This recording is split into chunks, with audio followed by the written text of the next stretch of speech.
10, 9, 8, 7, 6, 5, 4, 3, 2, 1, 0.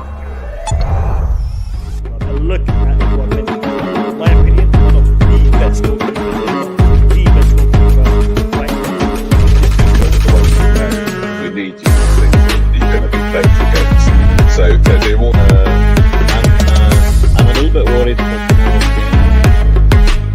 I saw a stat online. Sergio He's going to play up and down. That is the second. We only have two men now to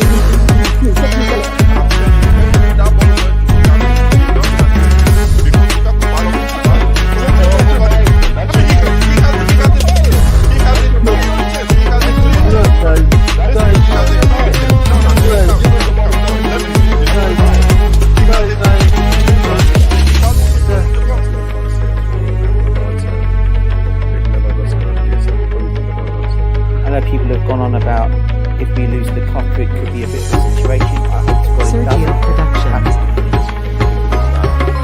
Sorry, guys. The next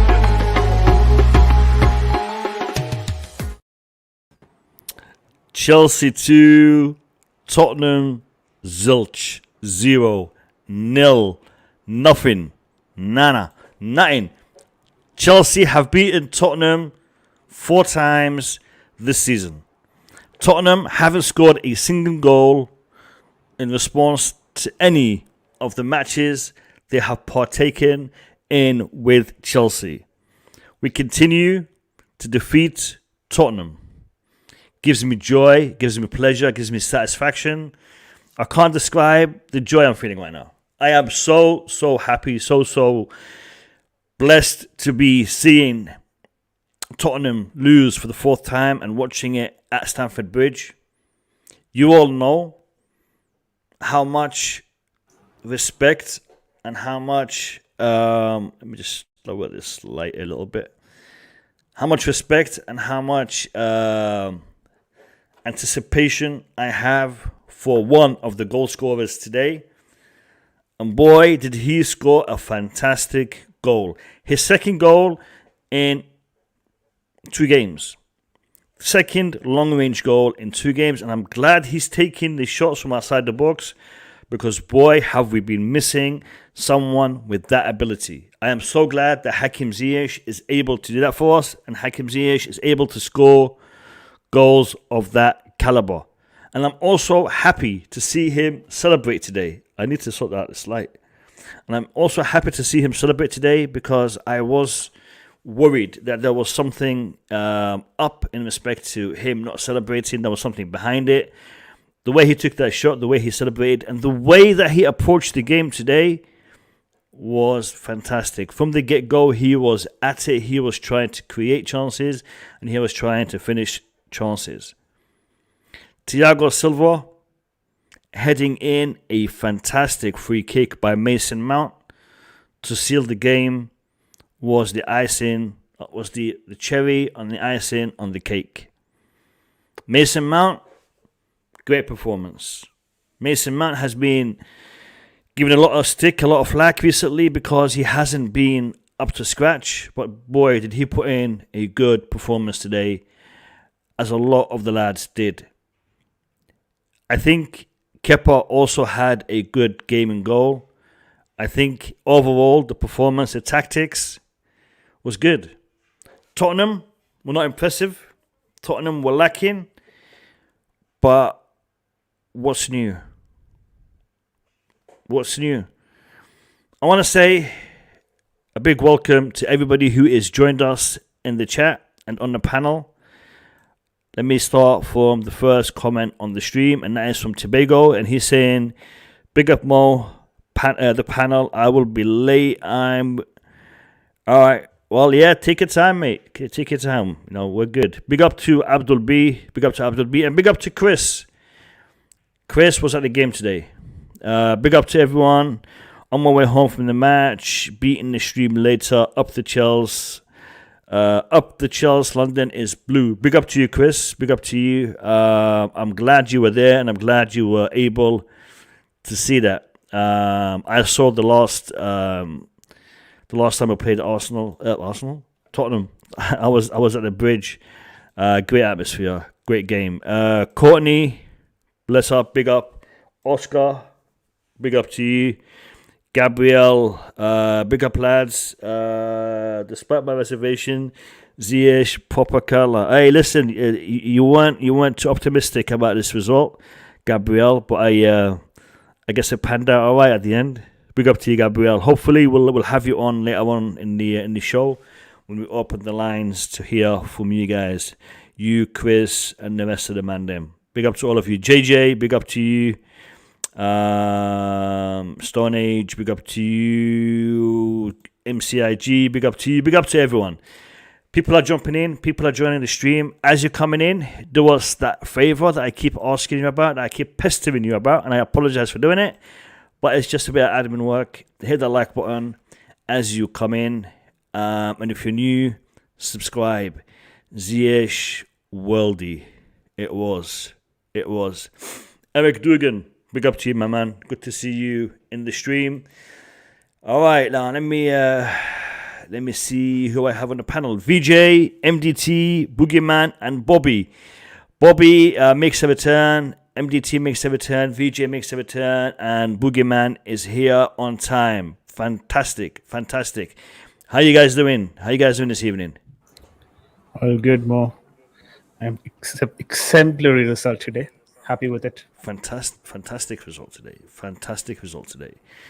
All I can say is I'm not just content with the result. I'm also content with the performance. I think the performance was very, very pleasing and enjoyable to watch. I'm going to start today with Bobby, as he's been away for quite some time. I want to hear what he has to say. Bobby, tell me what you thought about this game, mate. Let me hear it. Yeah, you have to be satisfied with the performance and happy with the performance. It was very important to get 3 points today. It's always important to beat Spurs. Spurs is not a team that we back down for in any circumstance. So all round, very satisfactory. You know, these are boys that have been playing non-stop. They have played more games than anybody else. They were not allowed to take a break because of COVID or injuries. And they've got to this point. I'm just thankful that we're here. I hope we can manage to get a good rest period now. And the goal by Ziyech, people say it's a worldie. To me, my definition of a worldie is when somebody, scores a fantastic goal that it's unlikely for them to ever do again. But this is in Ziyech's locker. He does this sort of thing. And it's just this time he managed to pull it off. He did do very well, especially in the second half. He brought out his qualities. And also, he showed us that, look, part of the deficiencies we have is not taking shots from distance. Once he took that shot and scored, and then I think shortly after that, Mason Mount tried one and didn't score. Tottenham became slightly uncertain. And certainly his effort really got them on the wrong foot because they weren't expecting that. So all in all, good result today. Bobby, he had a shot earlier on in the game that was saved, and I think that was a good what's the word here? It was the way to get his eye in, to get the range, to get the power, and then the next time he had the opportunity, top bins. Yeah. So I totally agree with you. It is. Yeah, he did as well. Yeah. He has that in him, and over the past few games, he's been trying it, but he's not. He's been hitting the defenders. He's not been able to get the clear angle or the clear positioning to get that shot. I think that goal was made by Azpilicueta. I think it was Azpilicueta who run in front of him and took one of the defenders away, dragged one of the defenders away, which gave him that little bit of an angle, a little bit of a gap. So it was definitely a fantastic shot, and And it set the level of the game, because we were playing well, we were dominating. We had like, I think 70 something percent possession, but we weren't scoring. And once he scored, the game opened up. Lukaku is another player that I want to talk about. But first, let me hear from everyone, and then we'll address Lukaku. Before I listen, you're not allowed to talk about Lukaku, Boogeyman, until we make it the topic. Yeah, I know you're just waiting to talk about Lukaku, so just bear with me, Boogie. Before we get Boogie to talk about Lukaku, let me just say hello to Couch Critic. Dennis P, welcome to the stream, my man. How are you? You good? Everywhere they go. Them you bastards. Everywhere. All right, Boogeyman. Let me hear. You see, if we start chanting, I mean, we've got a lot of chants about Tottenham, and most of them have a lot of swearing involved. So I don't want to get into that flow, and then I can't stop, and then I'll just be swearing all night. So let's just. That one is a beauty. I know. I mean, Boogeyman. Let me hear. We haven't lost since we started singing that chant to them. Hey, listen. I think we haven't lost in how many years? Since Conte lost to them. Right? Yeah. Yeah, it's been a while. I mean, they haven't scored one goal in the 4 fixtures they played us this season. So everywhere they go, there they go. Boogie, let me hear it, Boogie. Tell me how did you see the game? No, it's good. I was smiling because of Couch shirt. It looks like Couch used to be a little bigger than now. Did you lose weight or something? Anyways. Today's game was a really good performance. It was against Tottenham, and I'm a little puzzled at this time. The reason is simple. Today we start the game like champions. We run the game. Tottenham didn't even have a time to do anything. Harry Kane, I didn't see him at all, and then I'm asking myself. Our first half was not that good, but then up to the 90th minute, I was asking myself, where was this team against Manchester City? Where was this team against Brighton? I'm not going to try to be negative, but that's the thing that is frustrating me right now, and I cannot look past the victory at this point, because I'm just like, this Hakim Ziyech, where was this guy?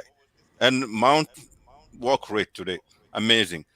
Shaw was not good in the first half, but in the second half, I've seen what I used to see from Cho, and that is the reason why I think he should be playing the Chelsea team.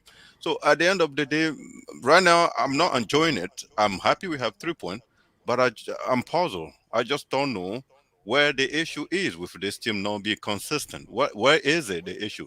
I understand they got 2 days off. Is that the reason? Is that all the reason? I'm not sure, man. At this point, Big factor, Boogie. I'm not sure what's going on with this team, and I'm frustrated. I'm going to sit here and listen to people, and then if I notice some contradiction, I will come in, because I'm really frustrated at this point. Listen, after beating Spurs at the break. Once I hear from everyone the opening statement, it's going to be an open debate today. We don't have any topics in particular. It'll be an open debate discussing the game. I just want to give everyone a couple of minutes to give me the opening statement, and then we're going to smash it out. Let me go to MDT. MDT, let me hear it. Yeah, on this today, I saw the Mason Mount of last season, which was very good. Which is what we need. We need that. We need the Mason Mount of last season. He did that, and also I'm not surprised. This goal, the reason why it was possible, we attack with 5 people today. Against City, we were attacking with 3. So if you watch against Brighton, we were attacking with 3. So people keep forgetting. Go and watch the games. We were attacking with only 3 players. So today we're attacking with 4, 5 at the same time. So everybody has option. So if you do that for Ziyech, the goal is open up. He will score that. He did it against us with Ajax. Remember?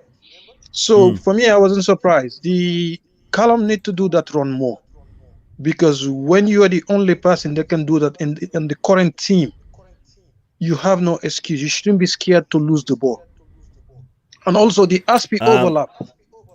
hold on, MDC. I'm gonna have to interrupt you for just a few minutes because I have Tuchel post-match reaction. We'll just watch that, and then I'll come back to you. I'll come back to you more. It's just under 5 minutes. Let's just watch it.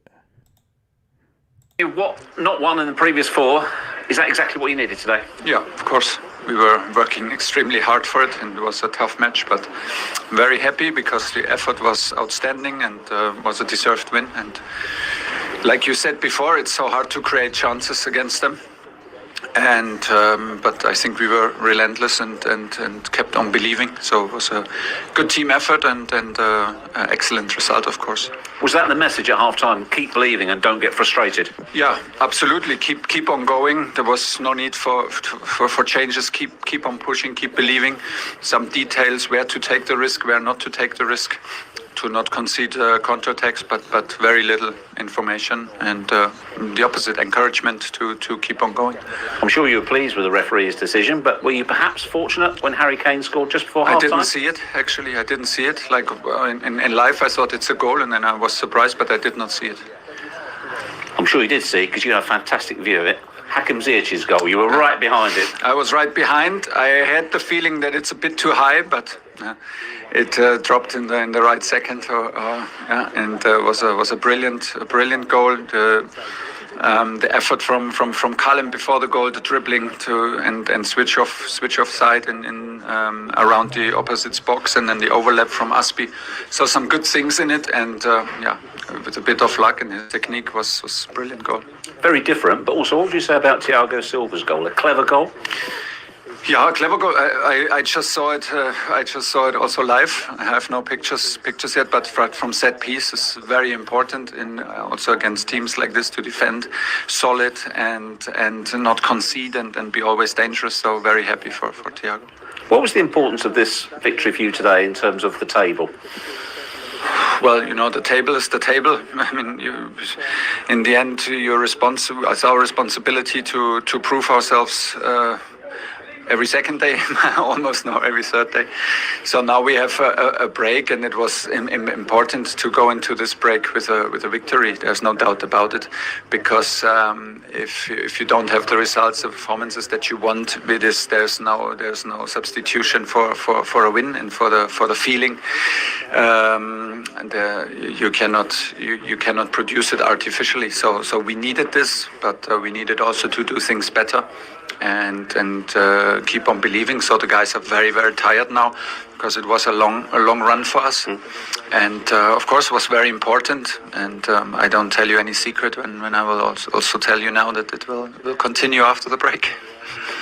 What was your assessment of Romelu Lukaku's overall performance today? Very good performance, very good team performance, and he was absolutely reliable and put in huge effort. We wanted normally to have the chance to have a substitution, to switch after 75 minutes, but then we wanted to change the system, and Hakim was like then with cramps, so he had to go the full distance, but he was a good match. Did his work off the ball for you counterbalance the fact he wasn't able to take a chance? Well, it's a bit the story for our team. I have the feeling that we work really hard off the ball, and sometimes are maybe not in full confidence or in the calm state of mind when it comes to the opponent's box. But the effort is something that we define for us as a benchmark and as a standard. So he gave everything in terms of work rate. And so we know this, and this can happen in Premier League and in matches like this, that you arrive that you arrive a bit tired in front of goal. Lastly, working up to your anniversary, 1 year in charge of Chelsea. Yeah. Good year. Nice year. A bit more detail? Actually, it's not needed. I feel very good because I feel still like the first day. Nothing has changed. I'm feeling in the exactly right place to be, and I feel an enormous amount of support, quality-wise, and from everybody in Cobham. And there's only one goal: to win football games. This is what we love, and so hopefully many more years. Yeah, I'm happy to see him smiling. I'm happy to see him smiling.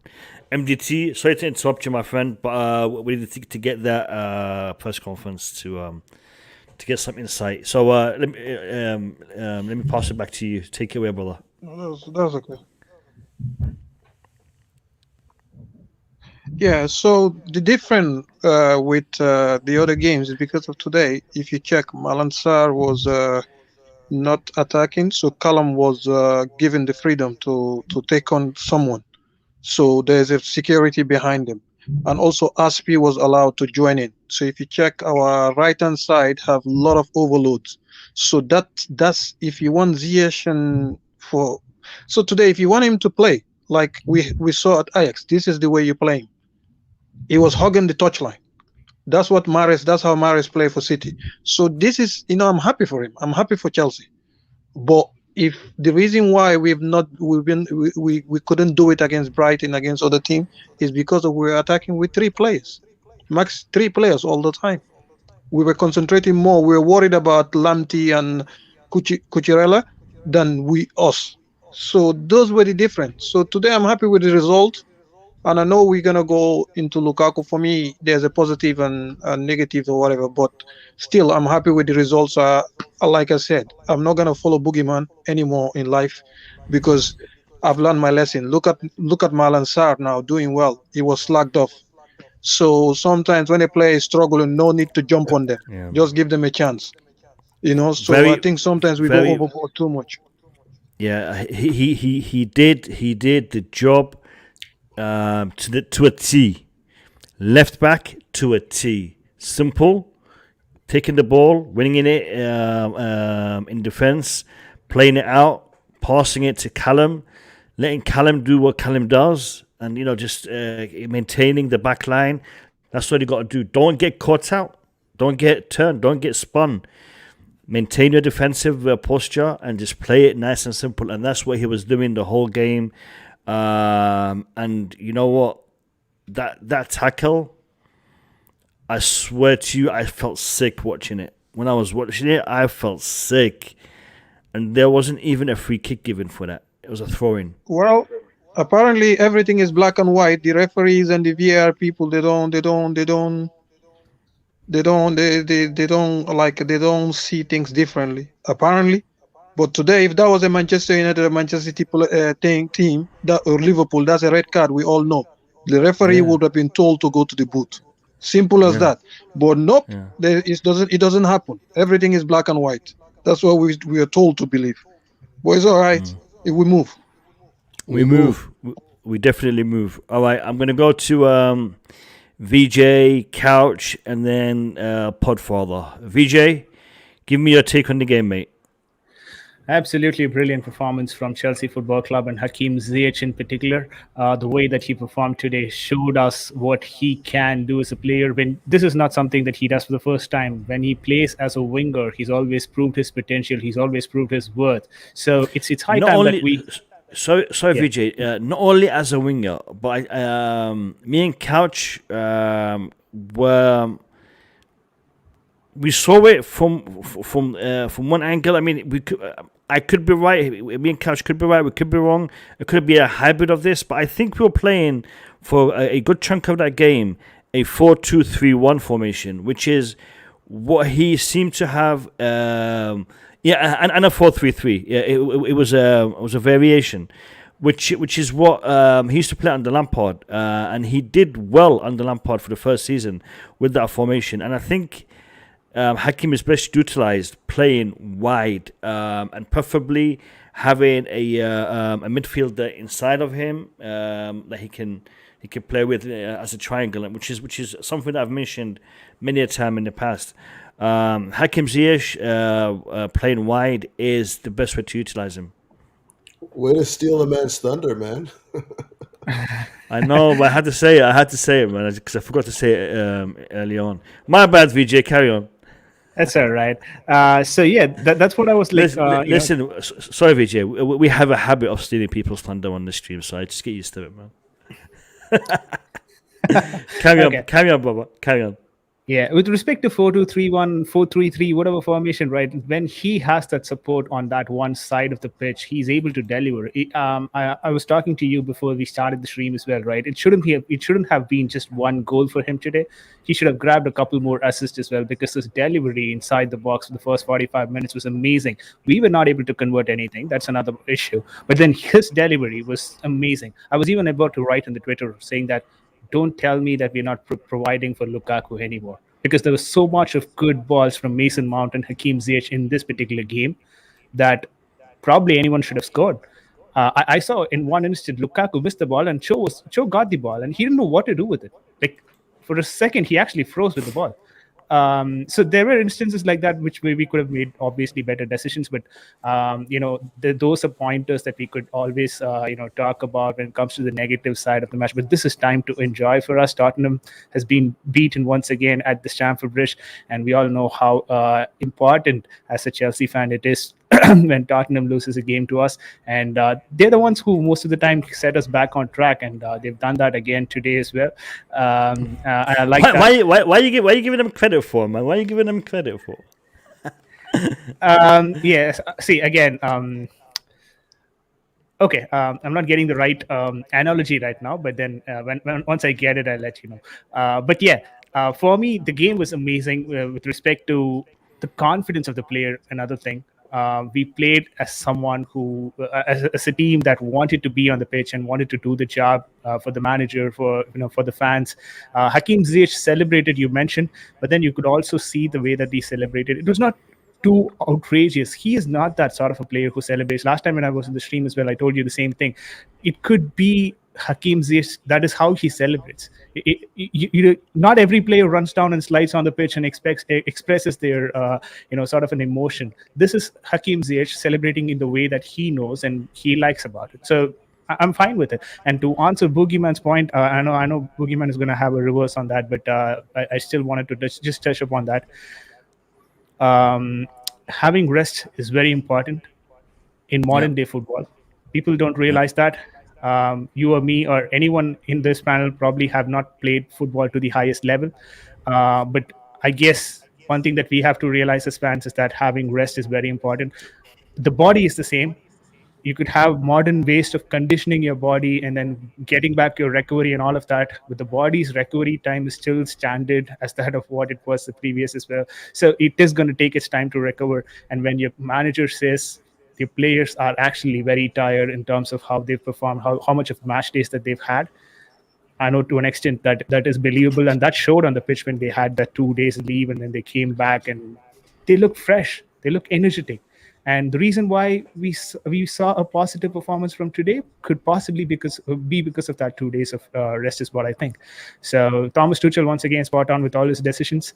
No substitutions actually required for this game, and he made that clear as well in the press conference. And today in the pre-match conference as well, he was pretty happy. I guess that rest helped him as well to divert him mentally and then get back to the game properly.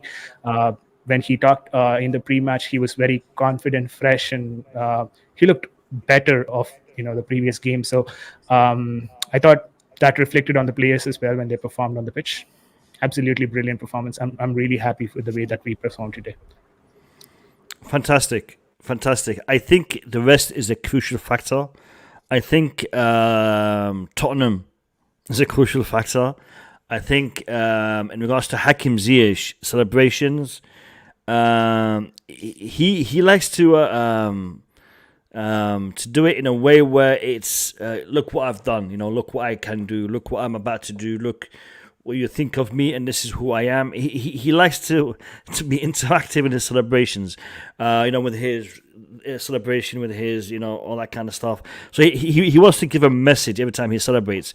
All the power to him. If he wants to do it that way, he can do it that way. Big up to him, as long as he's putting the ball in the back of the net and scoring goals of that nature. let's keep going. Big up to you, VJ. Good key points there. We will address all of them in due course. Couch critic, Dennis, my man. Tell me how you saw that game, man. Tempo. How important is it to have tempo in a side? And we just established a rhythm and a tempo that was extremely, extremely high. And I thought that Tottenham had struggled with it for the entire 90. Couldn't get close to us. One of the things I don't know if you guys have spoken on, I know we kind of touched on it, is the shape change again, like 4-3-3, and seeing players play in their natural positions. Mason Mount's an 8 for me. We finally saw him in the 8, and look at the difference it made in his game. I think that sometimes when you're not finding your best form, I think you have to go back to the position where your best football is played. And for me, that's number 8 for Mason Mount. Kovačić had a bounce back game at number 8. Jorginho is the holding 6. I'm gonna have to do to you what I did to MDT. We've actually got the post match press conference, so we'll watch that, and then we'll come back and cool. I got a message here says Ziyech explains his celebration in post match press. Is that the same one as the Tuchel's one, or is there a different one, Boogeyman? It was, I think, when they give the man of the match award. It was. Do you have a link for it? I just watched it on YouTube. It was available on YouTube. I just watched it on YouTube. It's 2 minutes one. I can post it if you want. I can send it to you through. Post it in the private chat. We'll watch it after the presser. Cool. Because I want to see what he said about that goal or the celebration. All right, so let's watch Tuchel's post-match press conference. Surprised that you have. All right, give us a chance. Hello, Thomas. I'm very surprised that you have the courage to start today. Why should I be scared? You need to know. I'm just surprised. You're a happy man today. Yes, I am. What's that all about? Congratulations on the win, the performance. But if I may just start with something that might not be so pleasant. We noticed in the second half with Antonio Rudiger called the ref over and made a complaint, it seems, to the referee. Maybe something to do with the Spurs fans. And the referee then came over and spoke to his official. So I wonder if you might be able to shed any light on that for us, please. I just heard it some minutes ago because I was actually not aware of all this during the match. I thought there's something going on between him and his direct opponent. It was during a corner, before a corner, around the corner. So I have absolutely zero information for you, not because I don't want to give you any, but I simply have nothing to say about it.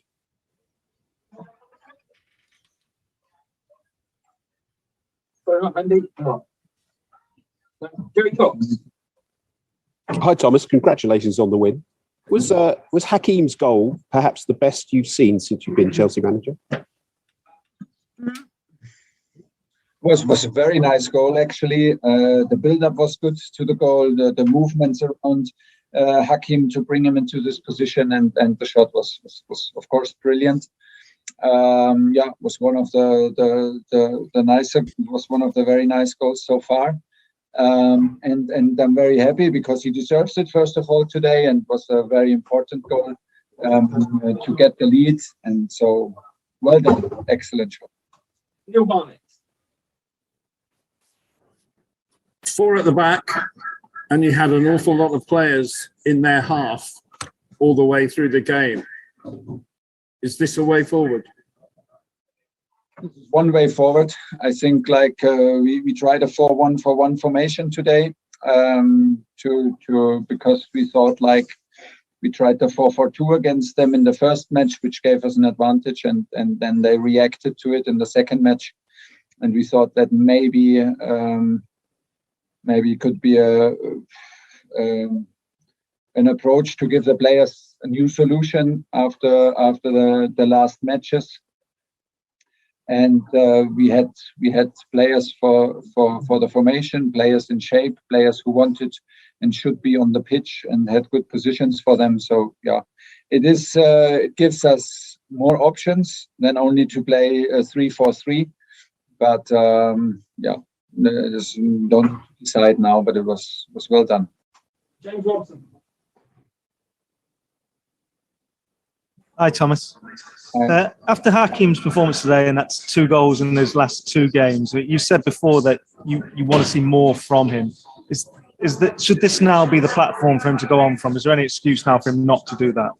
Yeah, absolutely. It was one of his best matches today because he was very reliable. To be fair, it's maybe also his best position to be on the wing, to have the wide position on the right wing. That position does normally not exist in that particular manner when we play our 3-4-3, and it is more a wing back. Maybe we can think about like doing this, but yeah, he was good because it gave him the opportunity to take risks where it's possible to take risks, and he was very reliable on the ball in moments where it was necessary. And the work rate is always outstanding. Like, you can always rely on him in terms of counter pressing and on work rate for the team. So yeah, well done, and he needs to keep on going like everybody else. Hi, Thomas. Is one of the reasons you're playing this formation because you missed the wing backs? Is it something that Hudson-Odoi and Ziyech have been able to solve the problem with, to provide that width? Yeah, but it was we changed a bit the tactics in the first match against Tottenham. Then they adapted to it, and we thought that maybe it could give us a bit of could give us some solutions to escape the high pressing, put the game in the opponent's half, and to have a bit more width without having wing backs. Still, like, Trevor was only in one training session. Also, Andreas Christensen, key player, was not available. So yeah, for a back 3, you need first of all 3 central defenders, then you need 2 wing backs. And we thought, like, maybe today we can attack in a 4-1-4-1 to cause some problems, and the team did good, so gives us another option as well done. Okay, last 2, Nick Purell, and then Matt Lord to finish. Nick. Hi, Thomas. Just thinking about the context of the result in terms of the timing, and also the reaction of the players and your staff. It seems like, 1, it's a really important result, but 2, it changed the mood and the attitude and the way you were talking about before the match. It seemed like Hakim's goal gave everyone a massive lift, and obviously then you carried that on. Yeah, of course, it gave us a massive lift, but I'm even more impressed because we didn't score that goal after 5, 6 or 7 minutes, or in the very early stage of the match, and went from there by pure positive emotions. No, we worked hard for it, and when it came to the in second half, we kept on going and kept on pushing and kept on believing.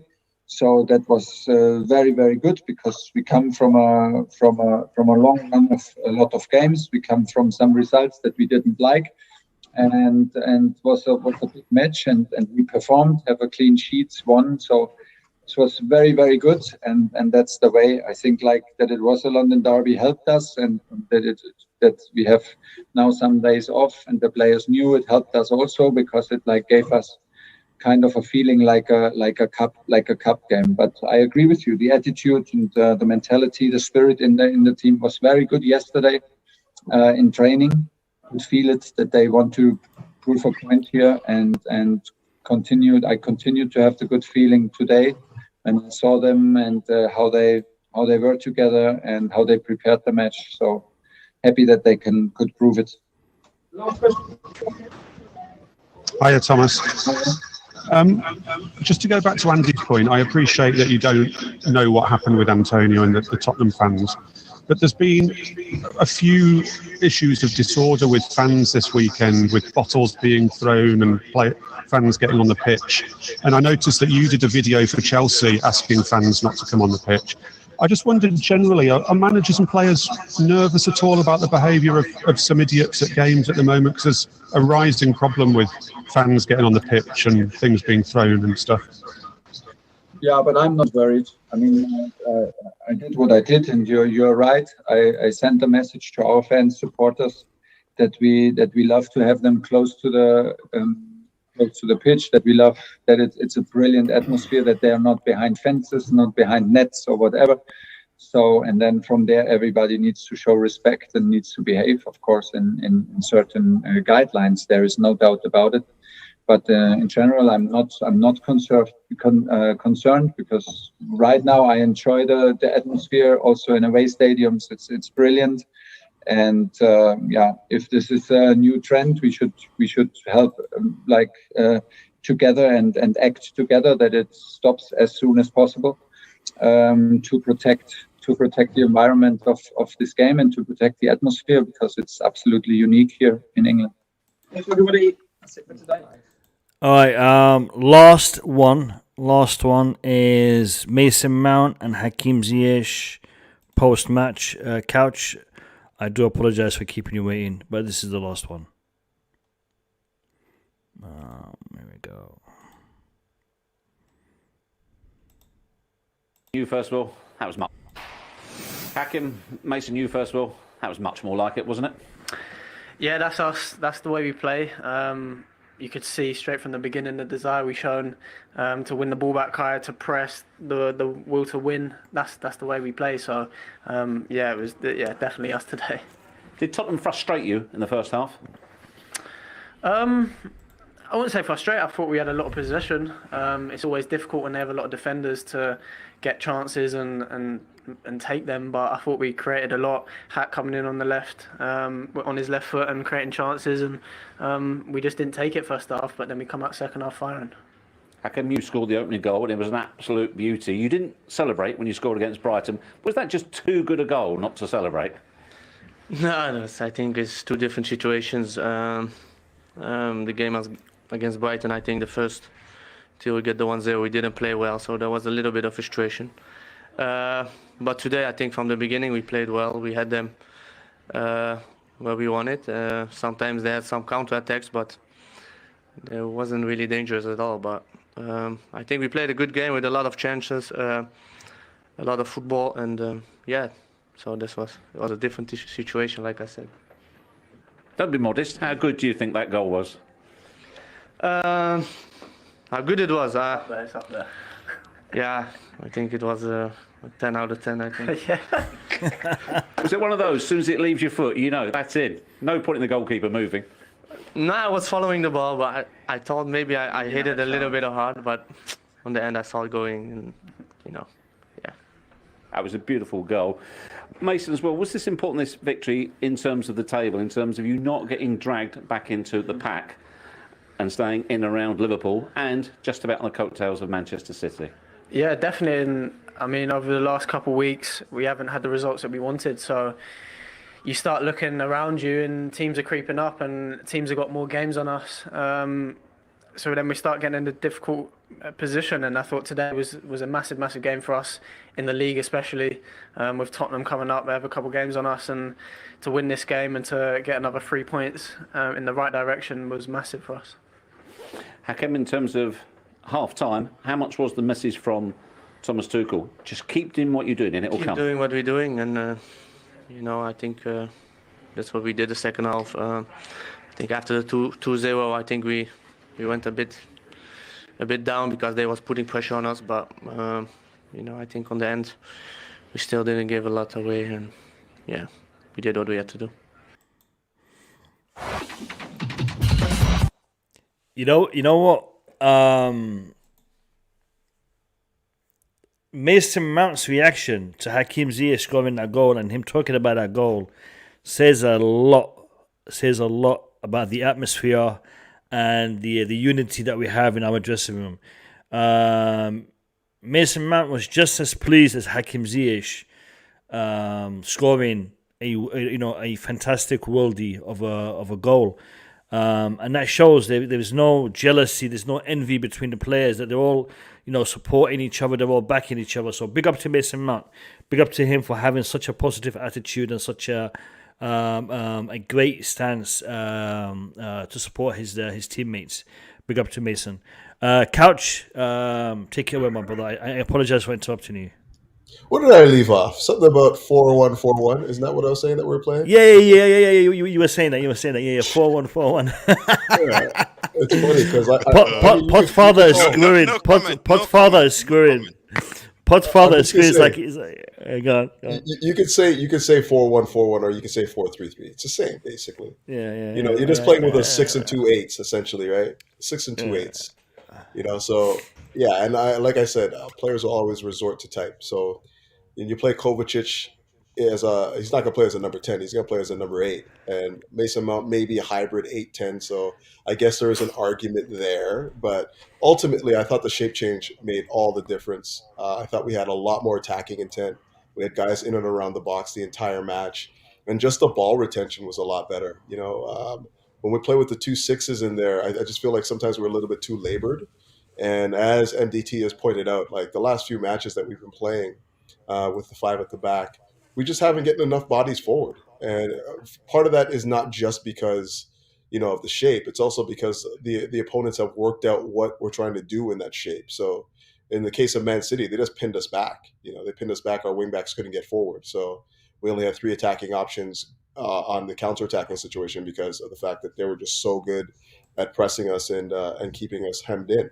But in this shape, for whatever reason, we have more options. And like some of the moves to break the press were just incredible. Like a couple of times you saw Mason Mount come deep and help collect. And just the pace at which that we were able to break them, it was just impressive. And granted, that could just be down to the fact that Tottenham weren't really playing at the same sort of intensity level as Chelsea. And, you know, first balls, second balls, all that stuff, Chelsea were just on them like a wet rag, you know, just all over them the entire time. So I think a part of it was Tottenham were really poor and couldn't live with us, but also I thought that our intensity levels were extremely high. And, you know, in a London derby against your bitter rivals, you know, Spurs, that's exactly the kind of game that you want to see from the home side, and they delivered it in a meaningful way today. We needed to win, obviously. Got some great performances from players playing in their natural positions. Can't say enough about Malang Sarr. My gosh, like the guy played left back. Didn't have to get up and down the pitch, which is part of the problem when you're playing at wing back. You have so much responsibility getting up and down the pitch. He just had to stay back, keep his shape, and defend. But even still, with that said, I thought he was brilliant. He played a really, really good match in that role. And, you know, the times that he did try to maraud forward, he wasn't too bad and he never got caught out, you know. And obviously you have like a veteran next to you in Thiago Silva who, let's face it, this guy's a Rolls Royce. This guy is a Rolls Royce defender, man. Like goal scoring, you know, organizing the back line, all of that. Like if you could get those types of performances from Thiago Silva, like week in, week out, it only exalts somebody like Rudiger, because Rudiger now, and I think that his natural position is not boss center back as much as deputy center back to a boss center back. You get that high level performance from Rudiger, like we did today, when he has somebody next to him that is like of that next quality, you know, like world class, next level quality. And yeah, I thought our backline was incredible today. I thought that Jorginho wasn't great, but again, he kept it ticking over. I don't know if we're going to be able to keep this 4-3-3, 4-1-4-1 with Jorginho in that particular role, just because I feel like when teams when teams figure out what we're doing, he might get a little bit overrun, and then we only have the 2 center backs in the middle. But I mean, there's going to be horses for courses for this, and I think that Jorginho can give us minutes there for sure. Much like he did with Napoli. Like, let's not get twisted. Like that was where he played for Napoli for all those incredible performances that they had. Yeah. No, I think there was definitely hybrid formations being employed, because 4-1-4-1, that's the system that he said he used. But I think Kovačić wasn't really in that 4 for a lot of the game. He was more closer to Jorginho. So it did look like it was a 4-2-3-1 or a variant of a 4-3-3. But I think that, having fluid systems, fluid formations is definitely a positive. And going back to what you said, Couch, about Rudiger and Thiago Silva, it's no coincidence that Rudiger stepped up his game a lot since the arrival of Thiago Silva. And I think Thiago Silva has had a lot to do with that in respect to maybe taking some of the rough edges that Rudiger had in respect to his defensive work, because Rudiger was, in my opinion, was always a good defender. He had injuries, he had issues, but he was prone to the odd mistake. He was prone to the odd outburst. But I think with Thiago Silva being there, he's kind of made him into a better defender all around. We'll address all these points in due course. Let me hear from Podfather. Pod, welcome to the stream. Good to have you on, my man. What's your evaluation of this fantastic result and performance? Hello, everybody. Hello. Welcome. First thing I want to say is let's get these likes up. People watching. Yeah. Like button, share, subscribe. Big up. Support your boys. Yes. Okay. So where do we start?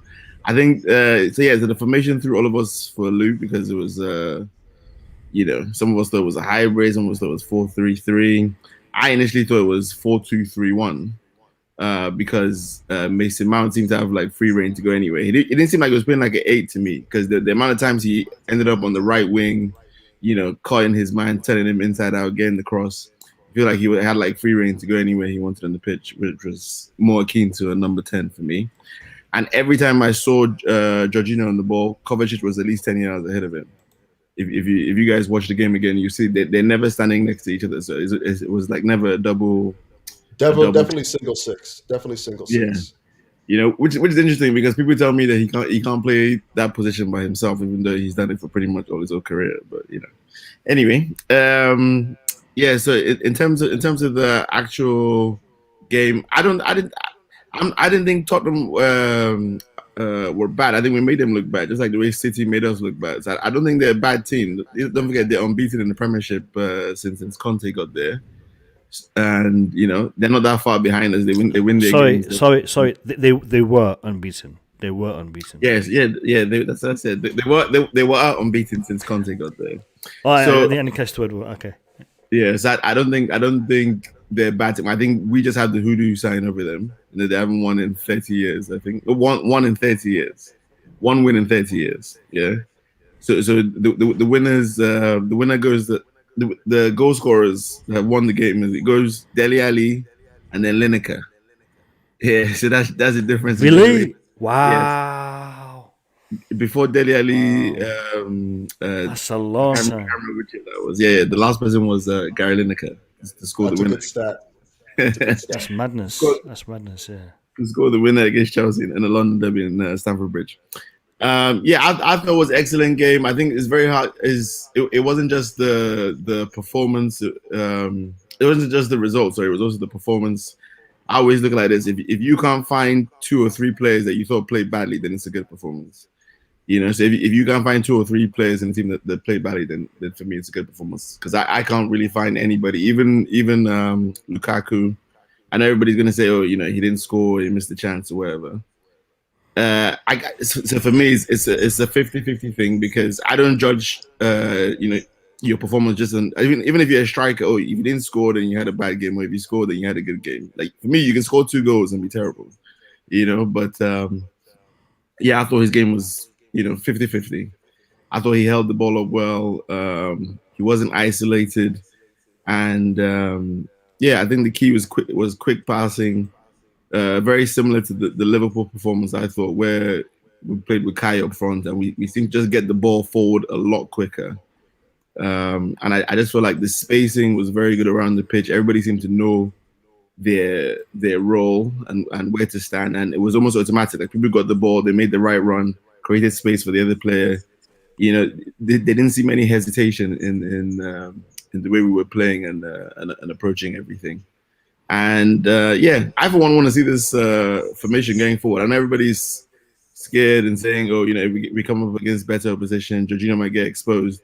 But I've been watching us play 3 at the back and getting exposed for the last 3-4 games. So I don't think that the other formation has made us any more solid. If anything, this formation has a better defense rate, I would say, in terms of goals conceded. that we played it. So we played the four at the back probably like 3 or 4 times and hardly conceded in those particular games. So I'm just very happy with the performance and looking forward to the next game.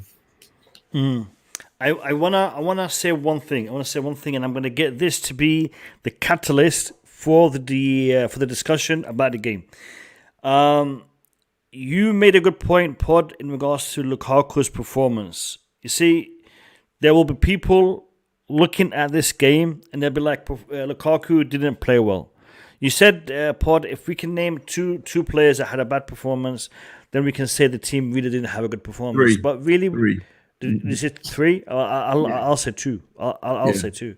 If two players had a bad performance, then I think we can't really say we had a good performance as a team because 2 is a big chunk. However, I think people will highlight Lukaku's performance as being negative, purely for the fact that he didn't score a goal.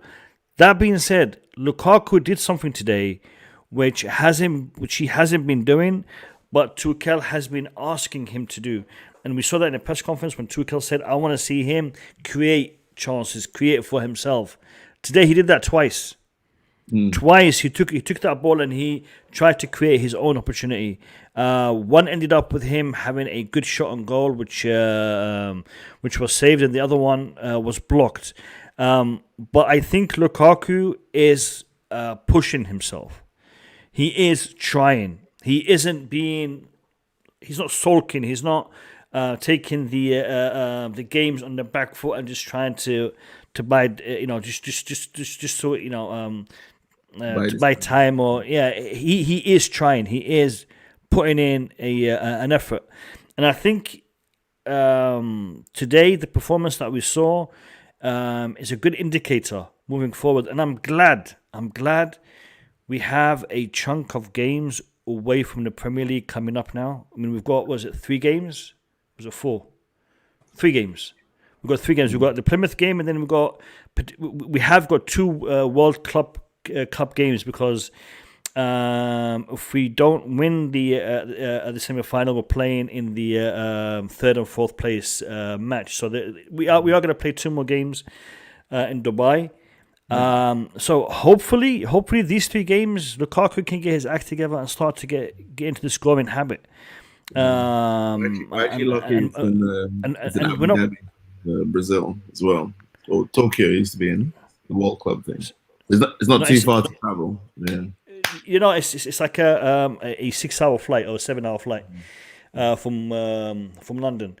So he's and we've got a break of a week now. We're not playing until next Saturday against Plymouth, and then we're going to Abu Dhabi.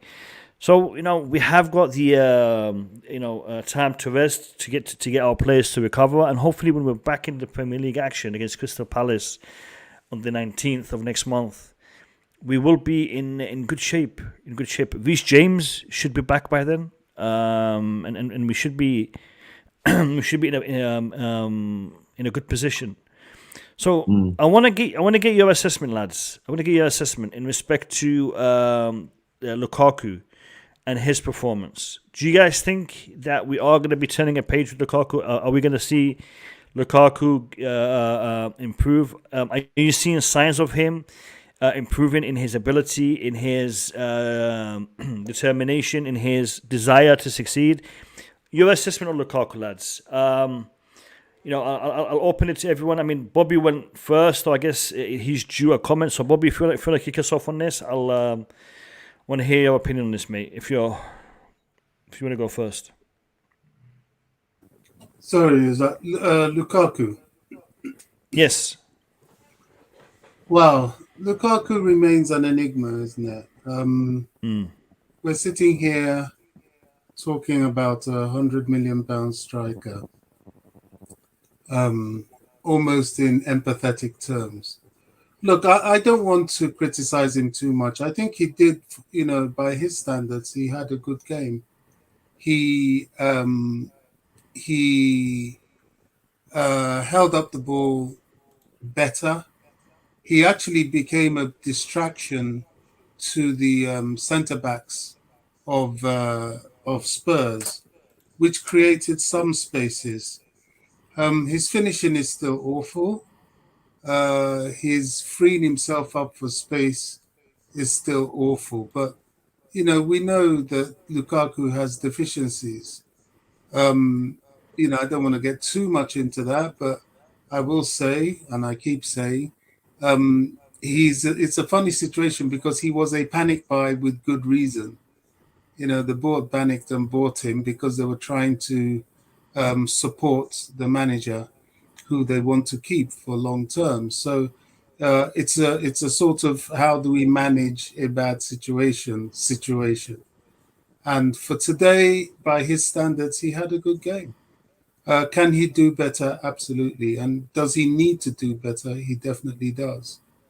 I'm trying to avoid some negativity, but in my view, I've been very busy over the past few days, but I'm quite happy I was, because it's made me switch off a bit from football, because I personally believe that the Premier League has been completely compromised because of the, in my view, cheating of teams with the COVID and injury situation to get rest.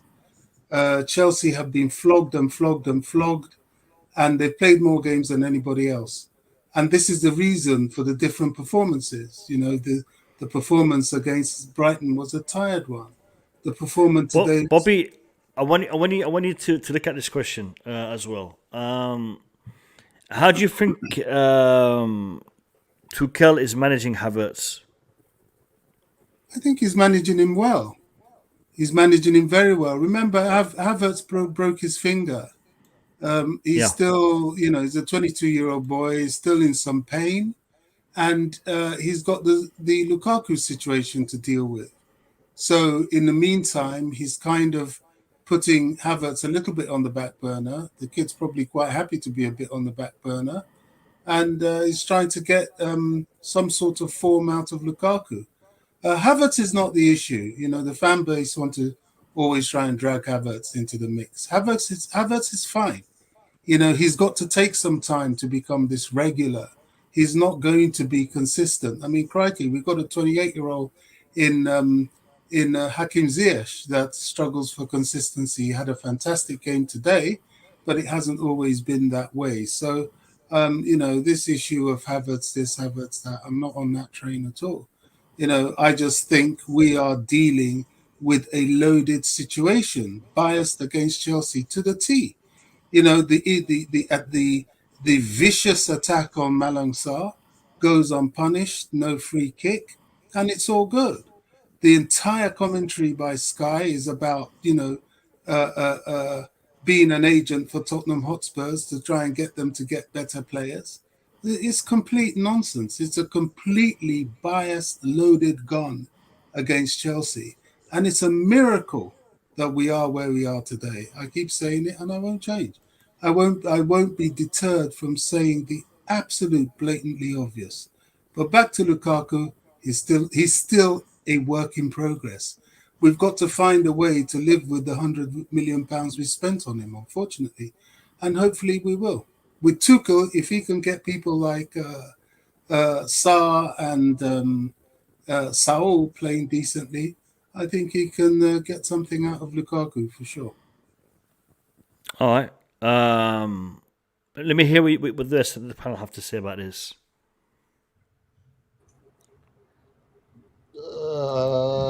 Okay. I was waiting to see if anyone was going to jump in. I saw VJ turn on his mic, but you're a little bit too slow to I was actually waiting for you to actually. Yes.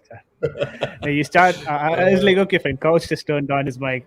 I'm thinking, okay, Couch is going to talk. Anyways, go on, Couch. I'll join you back. Hey, man, I beat you to it, man. I beat you to it. Simple as that. I think, first of all, Nigeria down 1-0 and just had Iwobi sent off a red card. So looking peak for Eric right now, looking peak. But aside from that, I thought Lukaku was okay without being really like, what's the word I'm looking for? Not aggressive, not I can't find the word right now, but I thought he was okay. I thought that his hold-up play still looks labored to me. Like even when he's trying to like ward off defenders, he's just a little bit too robotic for me. Like I want to see more. Like I want him to see him use his strength, his upper body strength, and his physicality to like pin guys and you know and be able to like build attacks from there. He still just feels like he's like just a little bit too rigid for me. But again, that just might be his football. So what I'm after is maybe not what he can deliver. But aside from that, I still think that he was okay. There were opportunities where he was actually able to run at defenders, which I think is his strength. Whether or not he took the right decisions all the time, I don't know if he did. But just seeing him running at defenders and trying to do his like whatever step overs, I don't know who he thinks he's fooling with those. Like step over moves aren't fooling anybody because everyone knows he's trying to get on his left. So like, what are you trying to do anyways, right? But regardless, it's nice to see him running at defenders and using his pace at some level. I still need to see him be more of a presence in the box. There's a time, and just be more hungry. Like there's a time where Mason Mount won the ball high up the pitch. And you know he's looking for support, and Lukaku's standing there. Like you want to see him as soon as Mason Mount wins the ball. The next instinct should be, I'm getting in the box. I'm getting in the box. You know, give this guy an angle to pass the ball, and you know create a goal scoring opportunity. Instead, he's just standing there, like watching the ball. And I'm like, dude, do you think he was too isolated today? No, I don't think he was isolated. I thought we had a lot of bodies in and around him. A lot, maybe not within the 18. I don't think that we had a lot of box presence there, but he had a lot of opportunities to connect with people in and around the box the entire game. That was one of the strengths of the game, the fact that we had so many people in and around him. Maybe not to the effect of, you know, inside the 18 where you got guys, you know, combining in there, but the servicing that he was getting, he got the ball where he wanted it more often than not. He was able to like ward off a defender, turn, and then fire off a shot. There were opportunities where, you know, the cutbacks were available to him to strike the ball. Unfortunately, he missed the ball a couple times. So he had all these opportunities that on another day he probably takes. But I just think that he needs to be more hungry. You know, like that Mason Mount chance where he wins the ball and he's just standing there watching was not good for me. Like that's not what you want to see your striker doing. And then you know if Mason Mount would have tried to pass it to him, he would have been like one of these things again. And I'm like, Star, you're not even in position. Like you're late to get into position, and you know what I mean. So, Couch, anyhow, do you think that's down to confidence? Like the fact that he's not aggressive.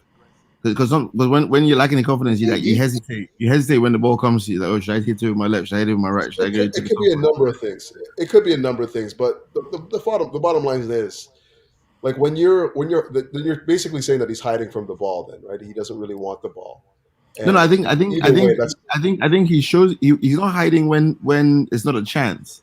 I think when it's a chance to score, I think that's when his gameplay, him making the runs, him showing for the ball, all that. He's not hiding then. It's just when the ball comes in, he's just that percent slower than he just doesn't read. He doesn't read the pass. He doesn't read the ball. I think about like maybe he's slow to anticipate. What I would say about those Ziyech balls, is that as amazing as they are, outstanding. Yeah, it's not just him. Very few of our players get on them because they're very hard to read.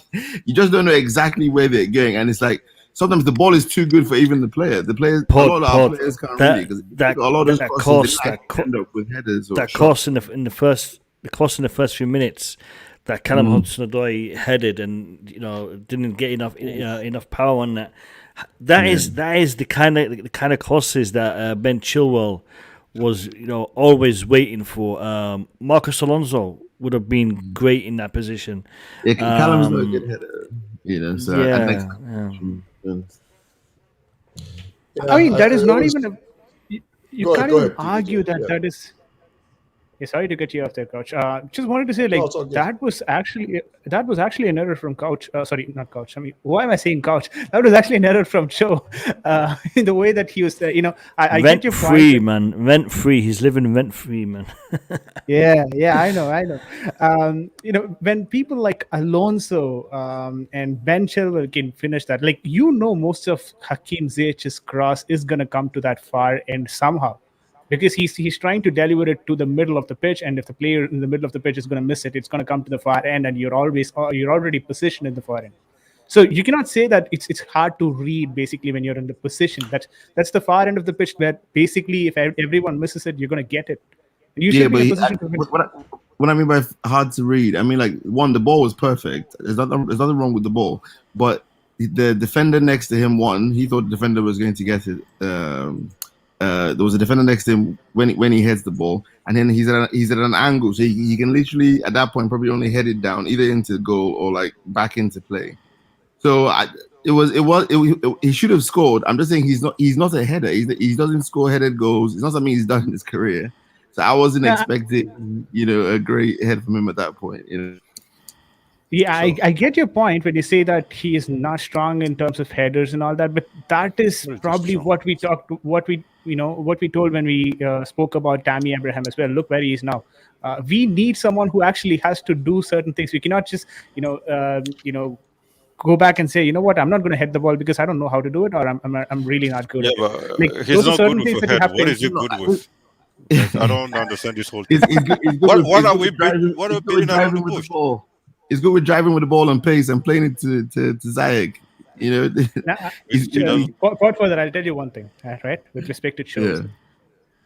Today, the reason why he crossed that man for the pass for Hakim Ziyech, if you think back at the situation, why he basically did that or why he had the confidence to do it, is probably because in the halftime he was instructed to do that by Thomas Tuchel or any one of the coaches, because the player who was marking him, Tanganga, was already on an yellow card. That gave him the leverage to move forward and do that, actually. And if it had not been Tanganga, he wouldn't have beaten the man at all. So he is not beating the man. If you're a good dribbler, you'll have to start beating the man. You're not doing that.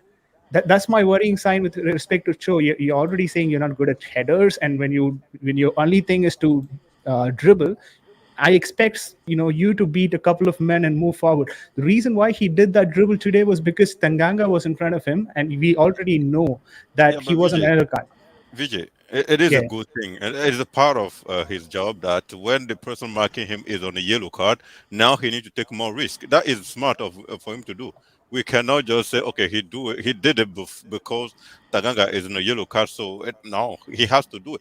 What I'm trying to say is he is the one. In fact, the first half, Tanganga was marking him, and he cannot do too much because Tanganga knows that he still doesn't have any yellow card. He'll be physical with him anyways. Now that the guy's in yellow card, that we actually expect Hudson-Odoi to do all those things, to try it, because he knows at this point I'm protected. Tanganga is not gonna go hard on me. So I give him a credit for that run. It was a perfect run.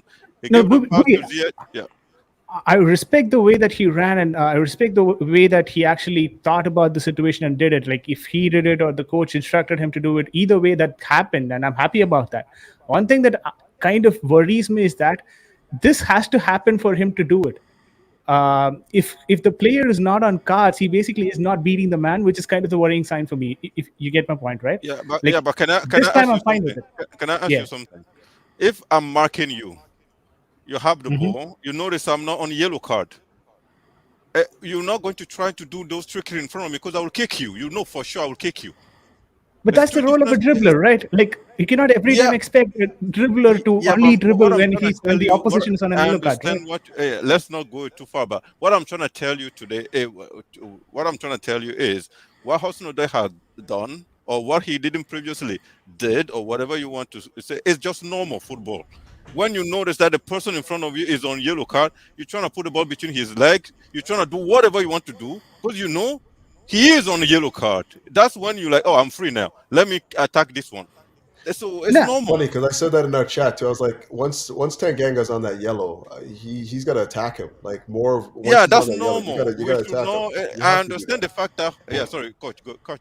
No, you're bang on. Like I'm just agreeing with you basically. Now, I understand what VJ is saying as well. That our wingers don't beat anybody. Like, it's atrocious. You know, because even when Exactly. I think I'm you not guys talking were about this it. situation. I'm fine with this situation. Yeah. What he did this situation, I'm completely all right. Yeah. It is something that was supposed to be done. But I'm worried that both Pulisic and Shaw are actually not doing that which they're supposed to do when the player is not just on an yellow card, but normally as well, because they are expected to beat the person by pace. And that's his skill. That's the dribbling ability. That is what they're actually in the team for. And that is something that they're not doing. And that is the worrying sign for me. Today, what he did is absolutely fine. And a part of that was also because the player was an yellow card, is what I'm trying to say. Yeah, right? yeah, 100%. He has to do more of those, take those risks, even if the person is not on a card. But if he doesn't do it when the person is on yellow card, that is even worse. That's my point. Yeah, that's even worse. That's not acceptable. If he cannot do it when the person, we all know the guy is on yellow card. So that's what I was Agreed. saying. Anyways, when it comes to Lukaku, we all say we don't want to be a negative. We don't want to be Lukaku, for not finding a better word, was just shit. Sorry, today. I'll just say it that way. He's £100 million player, 350 a week, 5 years contract.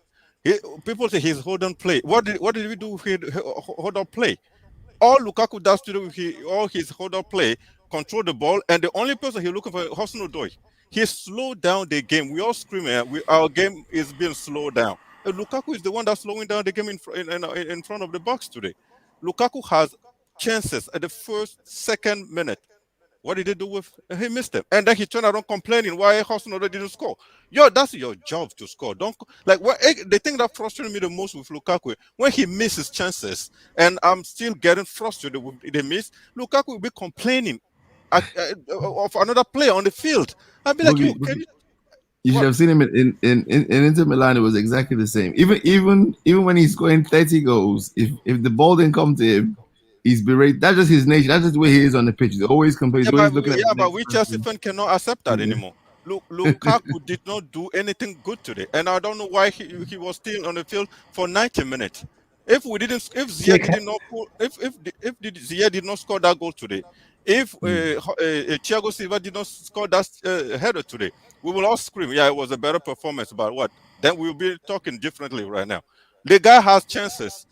He didn't score. The 1v1, I know, all those step over, we all know where the ball is going to end up to, on the left foot, and he didn't even try to hide it anymore.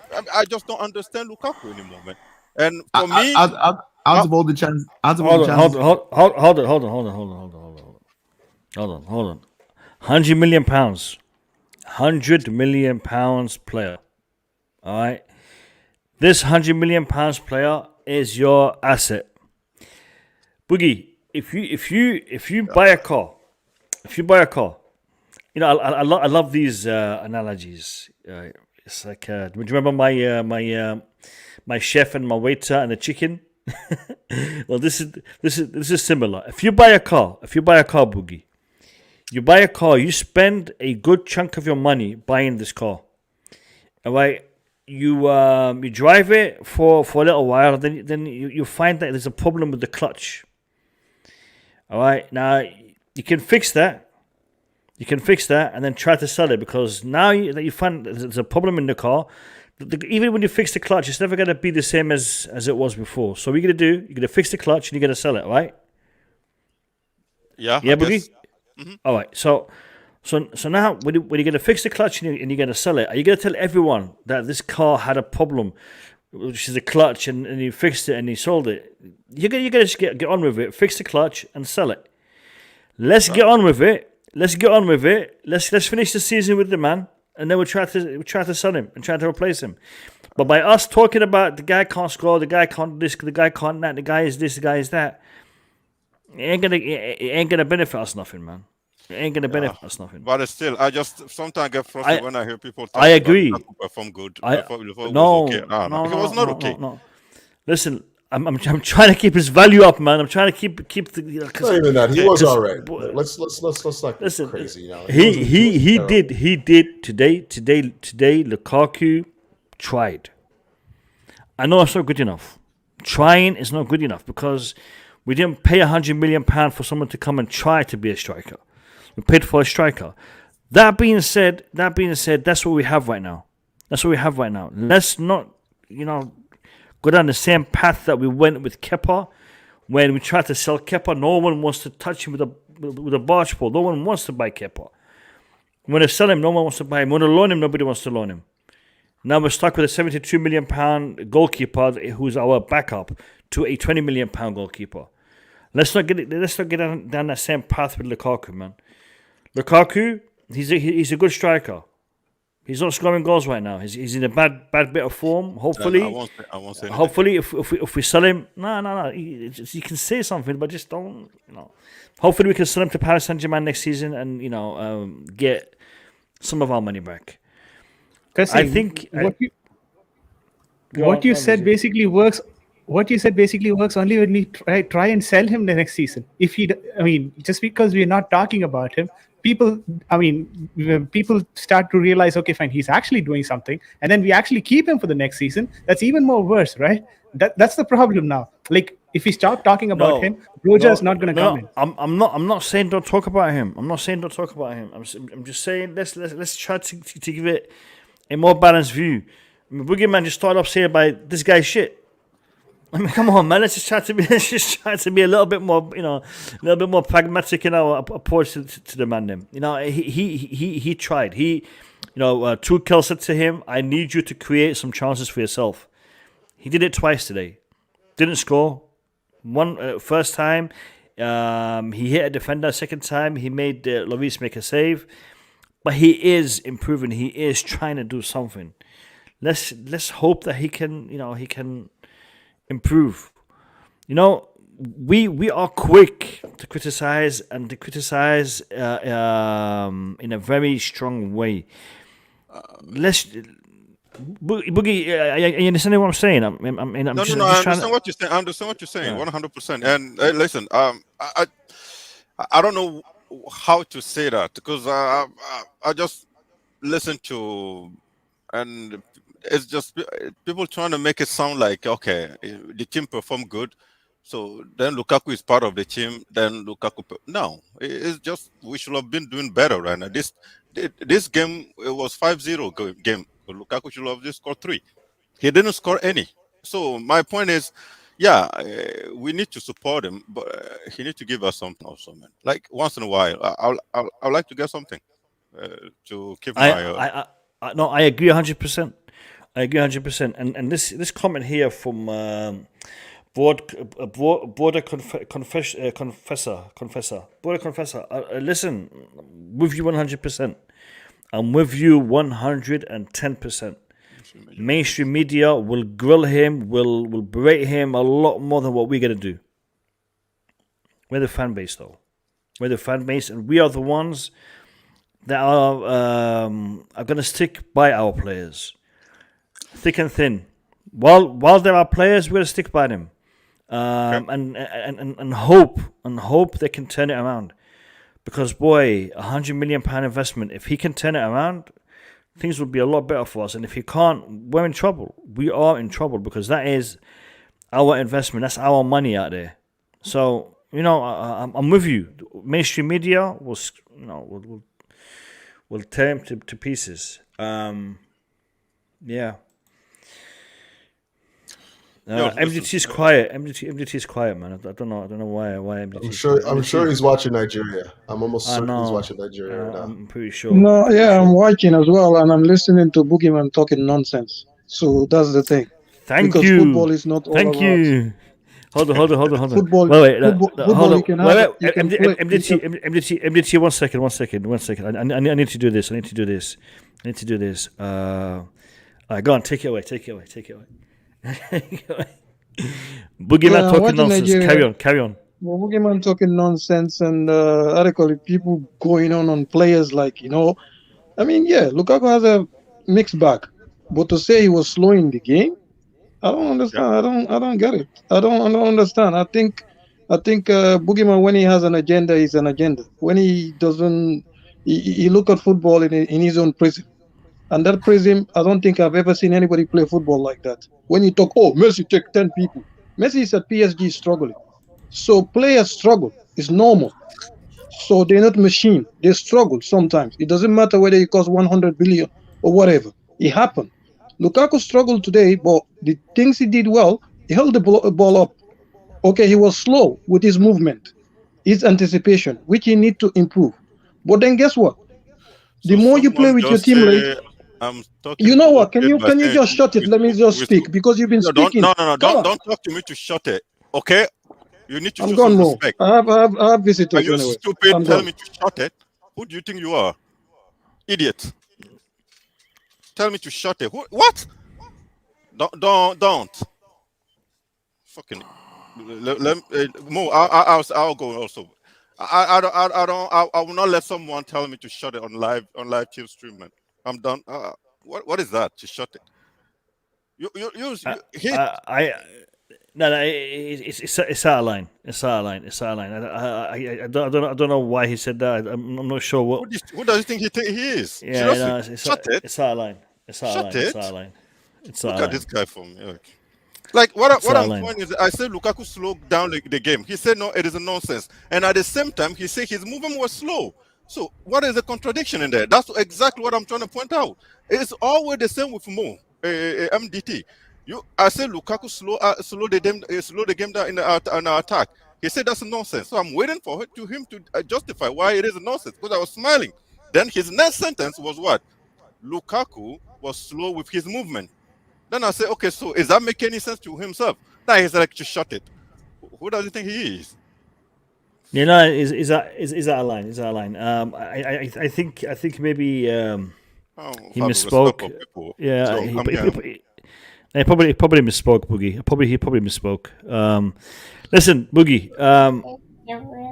We gotta let people talk though too, right? If I'm not mistaken, just that we talk, right? Yeah. In respect to your point regarding Lukaku, I don't know. I see his his shortcomings. I see his issues when it comes to his performances. I see it, but at the same time, I also see the fact that he is putting in the effort. He is trying. Why he isn't able to score? Why he isn't converting these chances? What's the reason? I don't know, but we know something about strikers though, and we've seen this before. Strikers go through patches of bad form. They are unable to finish chances. We've seen it with all the best strikers. I mean, yes, the cream of the creme. The Lewandowskis, the Messis, the Ronaldos. Maybe they have less of dips in form than maybe your other strikers. But Lukaku right now is having a dip in form. He's having a problematic period, and really it started after his interview because prior to that he was doing okay. The 2 games before the interview, he scored 2 back-to-back goals in 2 different games, and then since then he's only scored 1 against Chesterfield, was it? He scored 1. So he's struggling right now. He's struggling, but I am not gonna be attacking him. I am not gonna be because we can say he's poor. We can say he performed poorly, but then to say he's shit, he's this, he's that. I don't think. Okay, so sorry for using that word, but at the end of the day, listen, I was just taken away by the fact that everybody keeps thinking he did okay today. I just don't think he did okay. But I mean, that's what I said. For lack of better word, I think he was not good at all. He was not even close to be good. He didn't perform to the standard that we want to see. He didn't perform to the standard that we want to see. But I think he is doing better. He is getting there. He is he did some of the things that he wasn't doing in the past, like creating his own chances. He did that twice today. So, I will look at the glass being half full rather than half empty. Okay. He is trying. He is trying. I mean, he's not there yet, but he's trying. And Broad Confessor is saying, average performance at best. Yes, I agree. That's basically what I said. He was just okay. Like, he didn't do anything outstanding. But I thought that he was okay. It wasn't a standout performance. It was just average. Like, you want more from your £100 million striker, if that's what you want to say. But just say that he was like not good. It's just, or the word that you use. I don't know. Seems a little bit much for me. But anyhow, guys, I got to run because I'm supposed to be reading Wheels on the Bus right now. So I'll let you guys go. Right. We'll talk again next day. But again, impressive win, man. 2-0 to the Chelsea, man. Up the Chelsea. Come on. Listen, Couch. Tomorrow we have a Q&A session with a special guest. So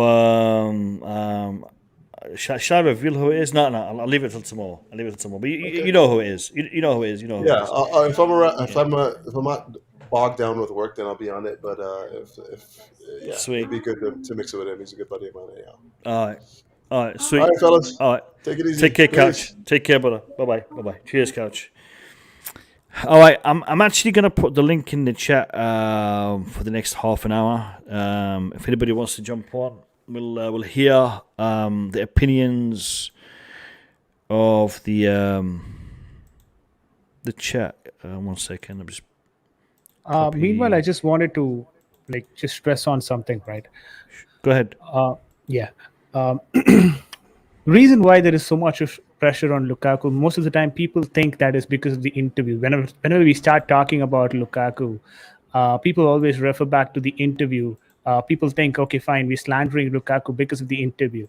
He would have probably be slacked off the same way if he has not given the interview as well. Because we often measure him or measure any player in terms of the financial value that we've put on him. And for him, it's 100 million. So what we expect out of him is goals. And when we don't get goals, doesn't matter if he has given an interview, if he's spoken against the manager, whatever it might be, it's gonna have that sort of an impact. It's gonna have that sort of a ripple effect, because the one piece that we were missing on the chessboard for Chelsea Football Club last season was striker, and the kind of investment that we made on that particular player turns out to be not a good investment. And as a Chelsea fan, we're kind of disappointed, and I think it's more of a disappointment. It's more of he needs to perform better. It's more of the encouragement that we're trying to provide Lukaku, that he needs to perform better and he needs to start moving better. It's not that he cannot do it, but then we'd like to see him do it as quick as possible, because the investment made on him is very high, that we cannot afford to lose a player like this on a cheap in the market.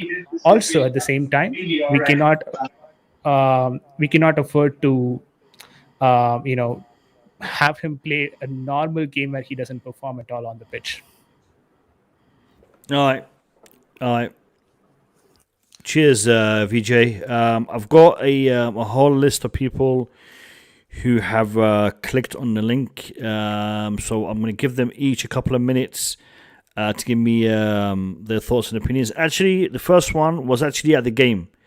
The first one is Chris. He was actually at the game at Stamford Bridge, so I'll be intrigued to know what he had to what his opinion is and what he has to say about the game. So, Chris, welcome to the stream. Congratulations on the win. Give me your feedback on the game, mate. First of all, pleasure to be back again, everybody. How is everybody? First of all, good. Good. Welcome, Chris. Good. My thoughts on the game was that performance was needed. Yeah, that performance was the performance, especially against Spurs, who we always beat anyway. You know what I mean? 4 times this season we beat them, so it felt good to beat them again. That performance was needed. In terms of the atmosphere at the stadium, we felt like we were united.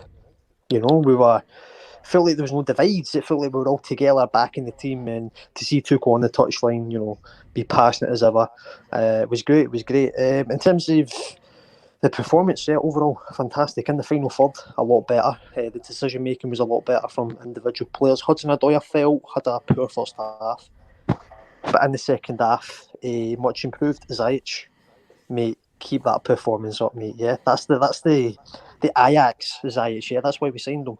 Great goal from Ziyech there.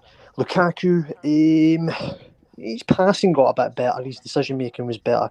He should be putting that chance away. The chance that came in, and then the ball fell to Hudson-Odoi. But overall, fantastic performance. And hopefully now, with this break that's coming up, we can put the Premier League to we can finally get a rest. We play so many games in such a short space of time. Hopefully now this is the catalyst to push on in certain competitions. The league isn't over after the Man City's result against Southampton. But yeah, overall, it's tough. It's tough. It's not over, but it's tough. It's tough. Yeah. Chris, I wanna. Yeah. Chris, I mean, you've heard the discussion that we've had. I want to ask you, in respect to the fans' reaction to Lukaku's missed opportunities, how did the fans take it on the ground? It wasn't negative. They were just a bit like, not disappointed. I don't know the right word. It's not disappointed, but it's like, come on, you know what I mean? We paid 97 million for that chance. He should be putting it in the back of the net. I feel like there's still a divide with Lukaku. Some people don't want him there. I'm in that kind of boat. I'm not really in favour of him. But in terms of that, he's going to be playing, so I've got to get behind it. You know what I mean? In terms of, I'm not going to let one player let me have a negative opinion on the team. It's at the end of the day, it's a team game. I'm going to get behind the team. But in terms of Lukaku, his performances do need to significantly improve in terms of scoring. That's why we brought him. That's why we brought him into the club. So start providing, innit? So. Yeah, true. Chris, thank you very much for coming on. Really appreciate it. And up to Chelsea, we move. Well done, mate. Well done. Move on. Big up, everybody. Yeah, big up. Big up, Chris. Thank you. Next is Tobago. Tobago, welcome to the stream. Tell me your thoughts on the game, mate. How are you guys? Good, Tobago. Actually, I'm happy with the performance. I want more performance than we had today. We want more. Each and every game, if we can play like this, we're going to win so many games. So, if Lukaku, actually, I'm number one fan of Lukaku, but I'm not happy because he missed so great chances today. But it was okay in the second half. But first half, he was doing nothing. But the only problem I have with Lukaku, of the ball, it doesn't give us anything. But when we have the ball, he can play. But anyway, I'm happy with the performance. What a goal from Ziyech. What a performance by Mount. I need that Mount every game. Every game. And then also let's give a salute to Malang Sarr. What a player. Yeah. Great performance from Malang Sarr today. Yeah. We're all talking about Ziyech, Thiago Silva, Rudiger, Kepa's clean sheet, but Malang Sarr's performance today was really good. Playing as a left back and having to deal with tackles of the caliber that he dealt with. So big up to Malang Sarr, good performance. Yeah, well said, Tobago. And also, I think Odoi, he must like always give us more. In the first half, he was playing on and off, but in the second half he improved. And as a attacker, if a defender is on a yellow card, you need to go on him more because he'll be panicking to make tackles and stuff, and then there's a free pass for you. So I think if our attackers can work on that, we're going to win so many games. Yeah, no, definitely. Tomigo, thank you for coming on. Thank you for your insight. Hopefully, we will have a good run in all the competitions we're in, and hopefully we'll get this cup this month, the World Club Cup, and I want coming on, my brother. We'll speak to you again. Take care. Have a good night. Cheers. Thank you, Tomigo. Thank you. Good night, brother. Good night. I have Showtime. Showtime is coming on now. Showtime, big up to you. How do you define the game? What's your take on the performance and the result? Assalamu alaikum, all my brothers and sisters. Wa alaikum salam. Wa alaikum salam, brother. Panel, Boogie, or everybody. Hope all is well. We're good. Big up. Tottenham gets battered everywhere they go. Tottenham gets battered everywhere they go. Everywhere they go. I mean, great match. Super Tommy Tuchel. He knows how to run his tactics and knows not to say too much in the media. Just watch me do what I do best.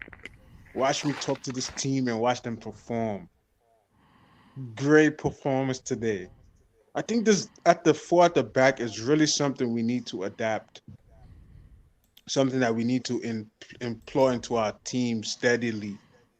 Next couple matches, use the 4 at the back. Play Saw. Play this guy Saw, please, Tommy. Play Saw.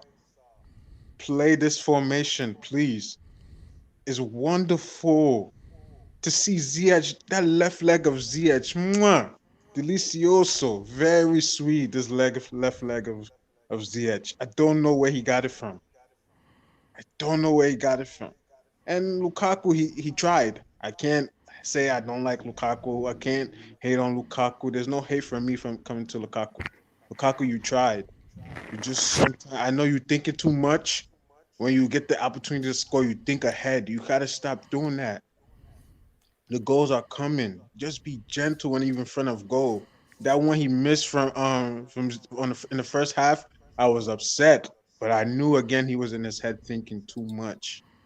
Too much thinking is gonna play into the way you form, into how you score in goals, how you act in front of goals. We don't need you to be like Morata. We don't need you to be like Werner. We need you to be like Lukaku, £100 million worthy man. But I applaud this team. And their effort. Azpilicueta really stepped up to his badge today. He showed that he really wants to stay and he really is wearing this Chelsea badge, because I told you, like I said before, it seems like nobody is stepping up and giving directions to the squad as players to players. It seemed like today they came. But it's how we continue this streak. It's not one day you play superbly and then the next day you play as if somebody's holding you hostage. You know, we can't play like that. You got to keep this momentum. Ziyech, you play like this one, you got to keep playing like this going into the World Cup, the Super World Cup, and the FA Cup if you play him. You got to continue this. And as we chose Kai Havertz and Lukaku, I think Sami Tuchel was like, nah, Kai Havertz, sit on the bench, you're not ready. And he brought in Mount. And Mount, consistency is key. I know you're young and you have dips and lows, but you got to keep this going. This is the Mount that we want. This is the Mount that was under Frankie Lampard. Don't be two-faced. Don't be bipolar when you come playing for Sami Tuchel, because he's a better manager than Super Frankie. This is Super Tommy Tuchel here. It's different. Keep this energy, Mount. And Odoi. Oh, my goodness. Odoi.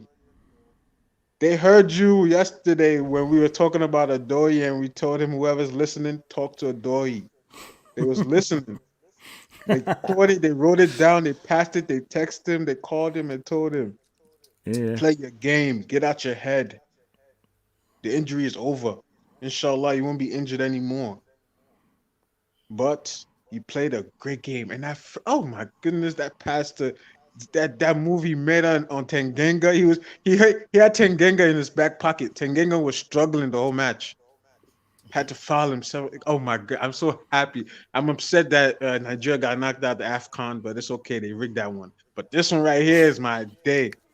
This is up the Chels, man. Up the Chels. Up the Chels. Big up Showtime. Thank you, mate. Thank you for coming on. Thank you for your beautiful insight. Positivity is exactly what we needed. Thank you, Showtime. Have a great day. We'll probably see you tomorrow. I've got a great show lined up tomorrow. Hopefully you can be there. Inshallah, brother. Take care, Habibi. Take care, Showtime. All right. Who's next? I have a new guest coming on next. Not seen you before. Seyo, big up to you. Welcome to the stream. If you can introduce yourself, tell us where you're from, and give me your thoughts on the game. Hi, good evening. Good evening. Good evening. My name is Shayo from Nigeria. Welcome. Welcome. Yeah. Nice work you guys are doing. Thank you. Thank you very much. What's your thoughts on the game, mate? What's your thoughts on the game? Today's game was great. What I enjoyed most was fast movements. The transition was very good today. But what that brings to mind is probably in the last match against Brighton. I think sincerely the coach was right. Sorry, I think the boys were. Can you do me a favor? Can you just reduce the audio from the screen, because I'm getting feedback. So just reduce the audio from the screen and just talk into the mic. Oh, sorry. Is this better now? Yep. You're good now. Yep. Okay. Yes. I feel strongly that the last match, the boys were a bit tired. The movement wasn't that great. But today the movement was good, the transition was good, and Ziyech is a natural winger. I don't think he's good as an inverted forward player. So being an out and out winger, I think that's his best. Then for Lukaku, I think he doesn't like running into the channels, and sometimes he may have to learn to run into the channels on the wings, which may free up defenders being attacked to him. But I don't think he likes to do that. So what does Lukaku like? He must learn.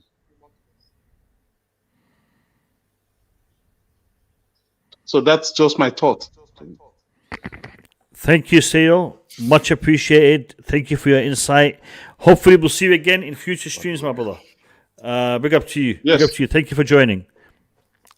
Thank you. Thank you. We had Nick Blue here.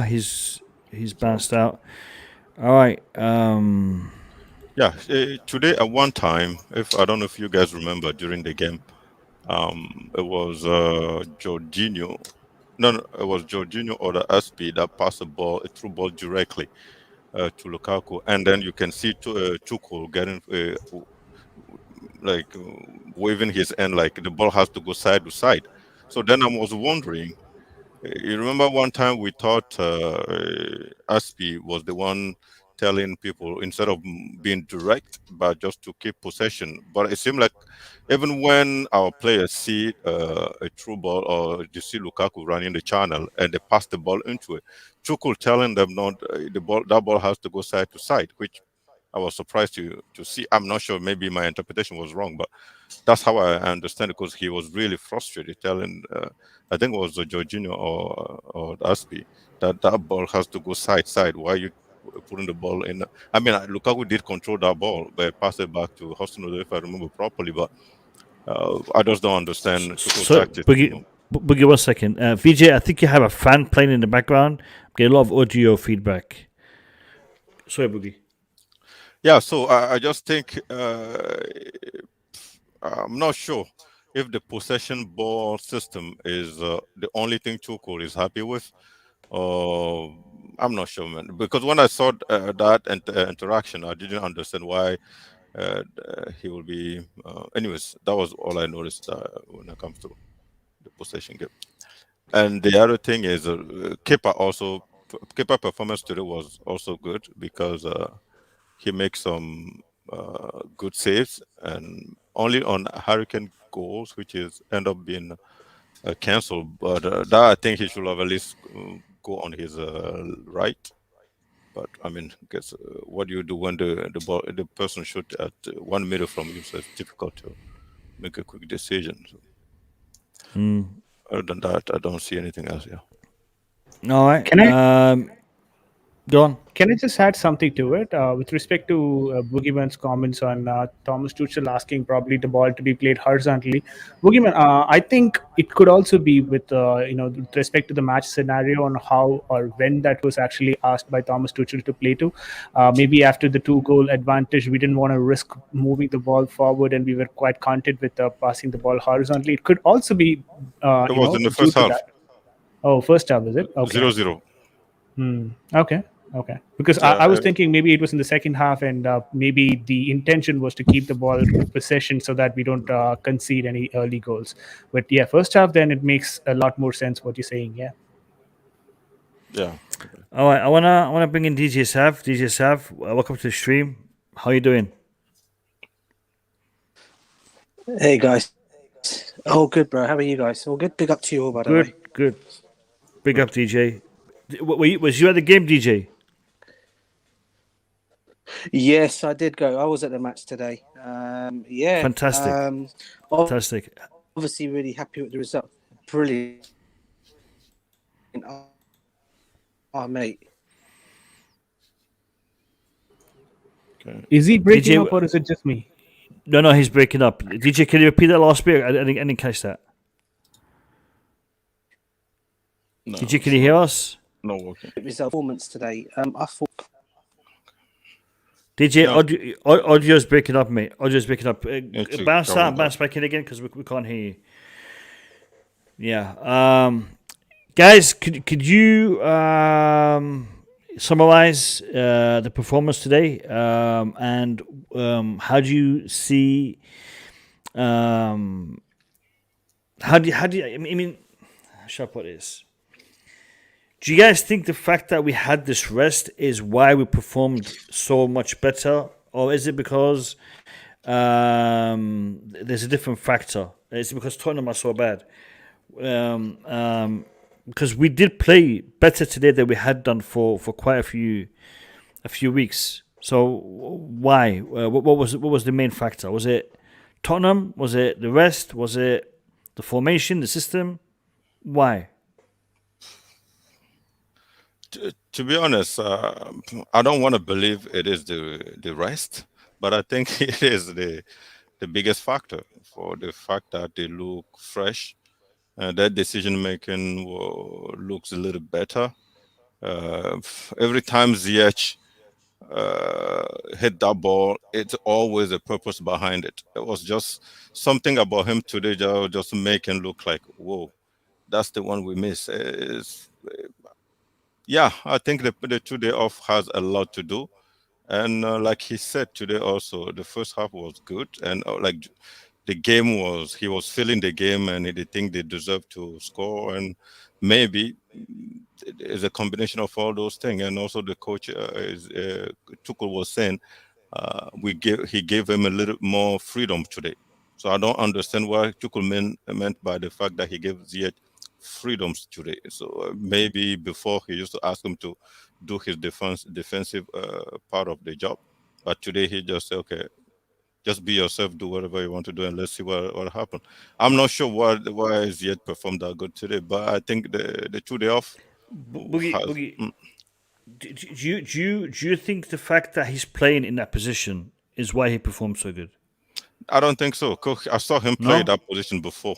And against Brighton, if you look at that system that we play, it was close to that. We play 4-2-2-2. When you have Lukaku and I can check if I can remember who it was. The same Mount, Ziyech, Hudson-Odoi, the same people. It's just Ziyech was on that, but he didn't perform good. Maybe we were not attacking with 1-4 instead of we are doing with 4. I'm not sure what happened, but Ziyech, what does Ziyech did today? He just kind of hitting the ball from outside the box. He should have done the same thing against Brighton. I just don't see he didn't do it. Just take a shot. I mean, I just don't understand why you have to wait for 2 days off to take a shot. Like, I mean, the decision making, I understand, but at the end of the day, I don't think the position has anything to do with it. I think the 2 days off, maybe, but I don't want to believe it also, because you are a professional. You're tired, but you still at least have to perform at a certain level. You're not doing it. And I don't know. And that's why when I first came in, I said, I'm puzzled. I just don't understand it. It can be a factor. I think Boogie, let me probably provide you an explanation, and let me know if that sits right with you, right? So this is what I'd say from the difference between Brighton as well as today's game was that it could be a combination of a couple of things. One thing is that Ziyech is someone who's used to or is made to play that inside forward role and not to roam around in the wing. Yes, we could still argue that in the Brighton game, who is expected to play on the wing. But what happened with respect to Brighton game is that their fullbacks were quite quick and they were moving very sleekily, right? So his work rate was more on the defensive front, where he had to control people rather than he being, the person who's offensive. But this Tottenham, the back five or the wing backs are not as efficient as that of a Brighton wing back, which means that he's got that space to run into, which can open up channels for him to cross the ball in, or he's got that time to cross the ball in, which he did not have with Brighton, is what I feel. So a combination of the team that we played against, that is Tottenham, and also Thomas Tuchel letting him know that, you know what, you just go ahead and play in the offensive setup. We've got the back four to cover you. It's not the back five anymore. So you don't have to always push, come inside and then play the inside forward role. You can still go ahead to the wing and then contribute on that.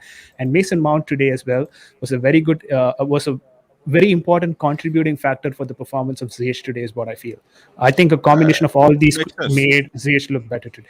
100%. What you say makes sense. But then I will ask you, Ziyech is a football professional. He's 28. Whatever system he's playing against, he should be able to deliver minimum. And for me, minimum is whatever you have to put yourself in the best condition, not always waiting for the other team to put you in the best condition. Like, you look at you see the situation, you assess the defense, the opponent defense, and you just say, okay, I know if I put myself in this position, I should be able to cross properly. Or if each time I get to this one, I have to take a shot. Those things, I think he is old enough to take to assess the situation and make proper decision. For me, anyways, I know those 2 days off have done something good for the performance we saw today, and I'm happy with it. But I just don't think it should always be the case. Do they always need 2 days off to give us this type of performances? It's something that, as a fan, I'm not really happy with. I think the truth of the matter here is that, let's not, with our desire to see our club do well, lose touch with reality. We're dealing with human beings here. MDT was actually right. These are people. They're not machines. They're not robots. Now, the lack of rest is a tremendous part of their form. It is, I would say, as much as 85 to 90% of the reason in the difference in performance. This is why, if you want to sustain a position at the top echelons of football, you have to have a deep squad, a squad of duplicated players, that level of quality right through the squad. And this is why these teams do it, because of the need to sustain busy schedules. English football is even busier than most. And playing a game once every 2 days, once every 3 days, with the same players playing game in, game out because others are out injured, is going to have an effect. And that's what's had an effect on this team. Now, there's also another thing that people aren't paying attention to. Tuchel has his 1 year anniversary in the club. This is why you need longevity. This team has, when Tuchel came, they've gone through the feeling of victory and they will want that again. They've gone through a lot of suffering this season, and they will learn from it. You see, this longevity of players and coach and squad is what helps you develop to become a super squad, a squad that deals with different scenarios together. Because in as much as it's good to have victory together, this situation, whether it was by design or what, has helped the squad, as far as I'm concerned.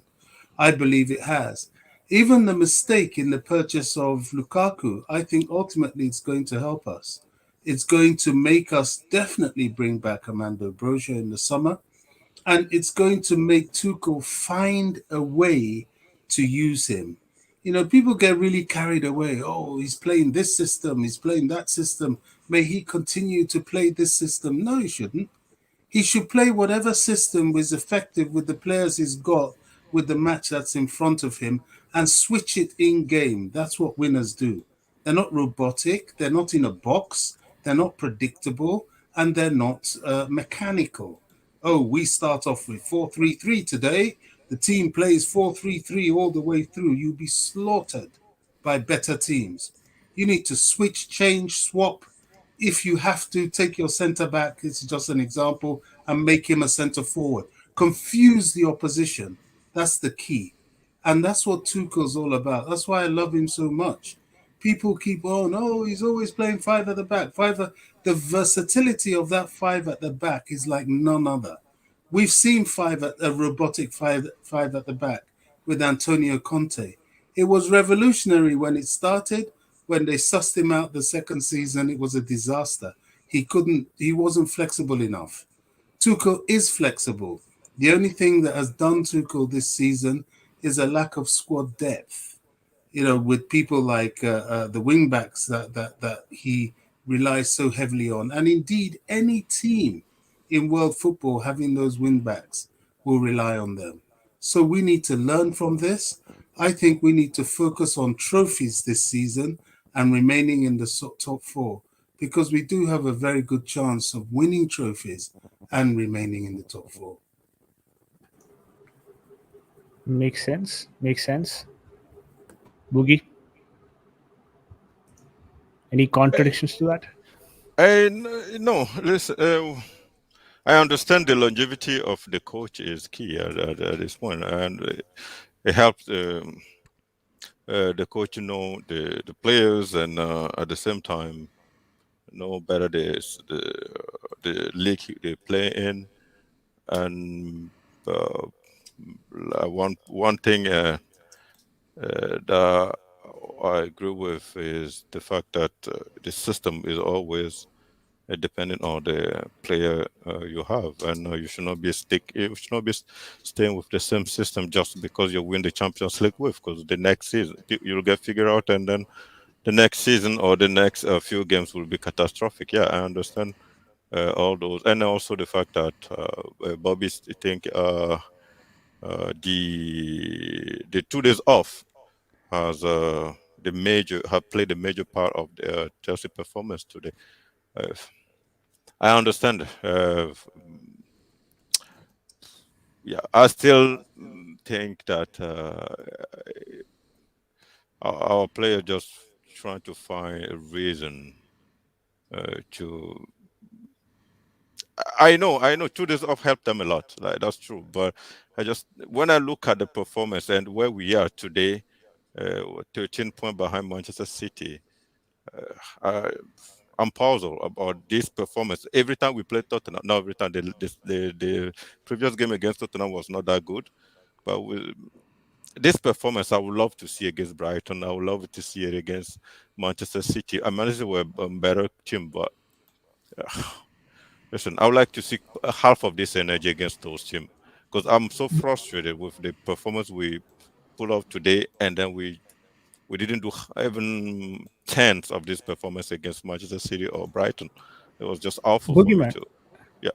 Can I ask you a question? Yeah. if there is a one reason that you'd like to, or if you think, okay, let me put it this way, right? Let me rephrase the question. Why do you think Arsenal is even in this top 4 conversation right now? Because we this season. Why are they in the top 4? Yeah.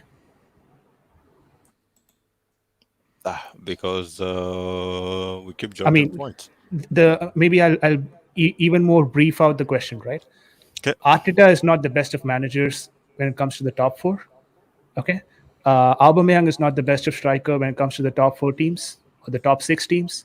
Same with Lacazette. Same with most of the wingers. Xhaka is not even fit to play in the Arsenal squad, so he's definitely not fit for the top 4. So Gabriel is not the best of the centre backs. They've not got, except for Tierney, there's no proper wing backs from their side who can actually contribute to the top 4 level. So why, except for Saka and Emil Smith-Rowe, there's no one actually playing to the level of a top 4. But why is Arsenal still in the top 4 race or competition, as it is made out to be? To be honest, I'm not sure why, with the game they have in hand, they will be 3 points behind or 2 points behind us because they tied today. I cannot give you the proper answer other than if Chelsea has, If my answer is they are only in this top 4 contention because they play 1 week, 1 game, would you oppose that? They only play one game a week. Okay, yeah, why not? If that's the case, yeah, why not? Yeah, so wouldn't that actually, tell us a lot about how rest is very important for a player? Because we won the league as well when we had 1 week, 1 game sort of thing, right? I'm going to interject. There is no doubt. That rest is a massive factor. When you're playing 8 games in a month, was it 8 games in December we played? I think 9. 9. We played a lot of games. We over the past 2 months, we've played a lot of games with a very thin squad. COVID, injuries. Right, therefore we've overplayed our players, and Tuchel has been trying to rotate. He has been trying to give players rest, and I think this performance, a big factor was the fact that we were able to rest our players. Is a big factor. There is no we can take rest for granted. No way. The last title that we won was because we were not in the Champions League and we were able to focus on the Premier League under Conte. Okay, we were not in Champions League under Conte. Oh yeah, we were not. Okay, yeah. Go ahead. The first season we were not in the Champions League, and that's why we won the title, because we were able to focus all of our energy, all of our squad purely on winning the Premier League title. And that's what I'm saying. So Arsenal are in the conversation, and to be honest, I don't really think they're in the conversation. Are they in the conversation? Let me have a look, because I'm not. As much as we hate them, they're still in the conversation. They've got a ton of games. Yeah, they are in the conversation. There's 6 at the moment with 36 points, 2 points behind Manchester United with a game in hand on Manchester United. So they are in a conversation. But yeah, it is for what VJ is indicating. Yeah, the fact that they are not playing Champions League football. Exactly. It's a massive factor. I want to bring in Nick Blue. Nick Blue, welcome to the stream. Hope you're doing good, my brother.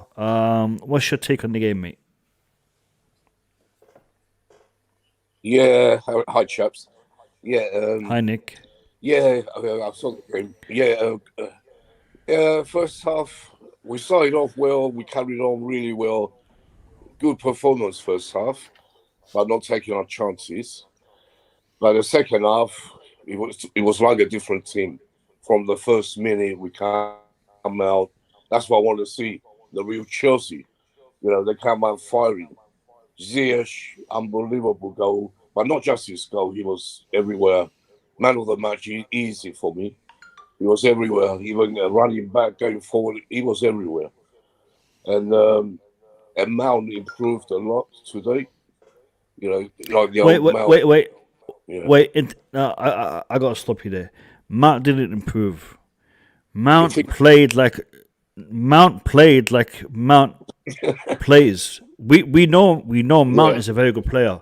Mount is a very good player. He's had a dip in form because of the lack of rest. He's been burnt out.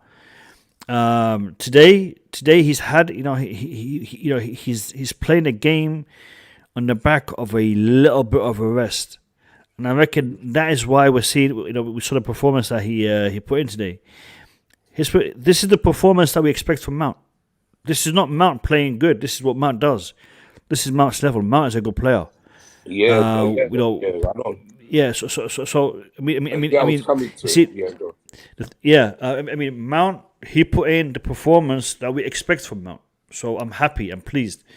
Ziyech again. Malang Sarr. We can say Malang Sarr played well. Malang Sarr exceeded because we don't think Malang Sarr is of that caliber just yet, and he is getting there. So every time Malang Sarr puts in a performance like that, I will rate him and I will say big up to you. That is a special performance. But for Mason Mount, no, this is Mason Mount. Mason Mount performed well, but that's what we expect from Mason Mount because he is a top class player. While Malang Sarr is developing, he's getting there. He's still got a way to go. Continue, Nick. Yeah, I was coming to. I was just saying, he improved like we know he should be. Like last year, he showed us the real Mason Mount today. But it's not just him. Before it was all of them. He's due to a bit of tiredness and confidence. He's a bit of everything. But he was good today. Even Cho, I was very upset in the first half with Cho's performance. But he showed me second half, what we want him to do. He showed me exactly what we want him to do. Dribble, pass the player and cross, or a pass. He was doing that. We want him to do that more often. Then he's going to become a great player. Very happy with the performance. And Rudiger is always 100%. And Silva, got mentioned Silva is unbelievable. He's unbelievable, that guy. He's he's at the back, scoring goals. What we would do without him, I don't know. Him and Rudiger, the bones of the team.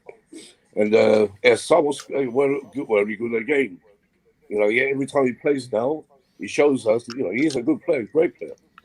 He's got potential as well, like I said before.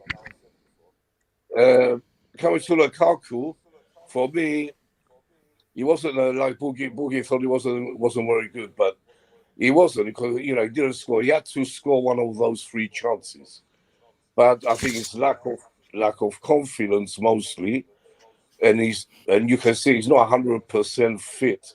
He needs to get in that gym and start getting really fit like he should be. And he's not confident, he's not fit, and he affects his game. But otherwise, he done his job, really. Second half, he done his job. He held the ball, he passed it quick. He done his job, but he needs to score to get the confidence back. I don't know who I haven't mentioned. And Kepa, very glad for Kepa, another safe performance, He's made a Mendy proud, I think, for sticking up for him. And Tuchel, when I saw the lineup, I thought, bloody hell now. I thought, well, Charles, they were rubbish in the last game against Brighton, but Tuchel proved us all wrong. They were really tired. We thought other things. Me, myself, I thought there might be a dust summer, all this rubbish. But Nick. Regarding the formation, it's a 4-1-4-1 formation. I want to ask you: do you think Lukaku was isolated today, and that might be a reason why he wasn't able to create enough or to score enough? Do you think that he could have benefited maybe of having someone closer to him, like a Havertz or a Werner?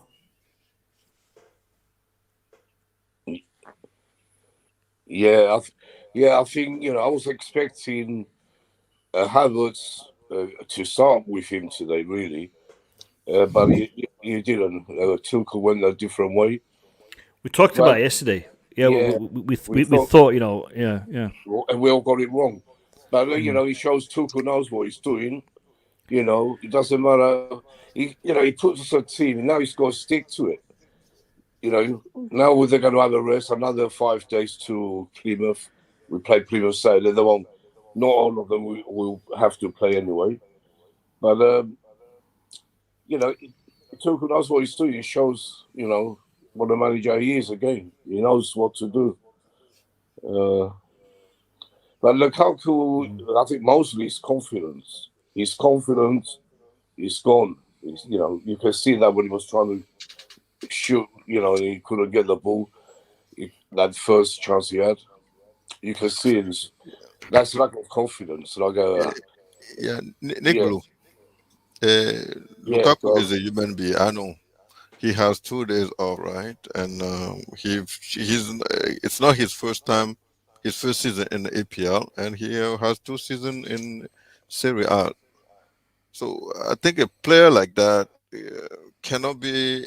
We cannot use the excuses of his confidence for more than 2 months or something like that. But he is good enough. Don't forget he was out for a lot of games. He had COVID, he had injuries. So, I think he doesn't look 100% fit. That's another thing. Yeah, doesn't look. I don't know for you lot, but whose fault is that? If he's not 100%, I mean, let's not go down. I expect more from him, and I just keep saying this. I keep saying the same thing, and I just cannot.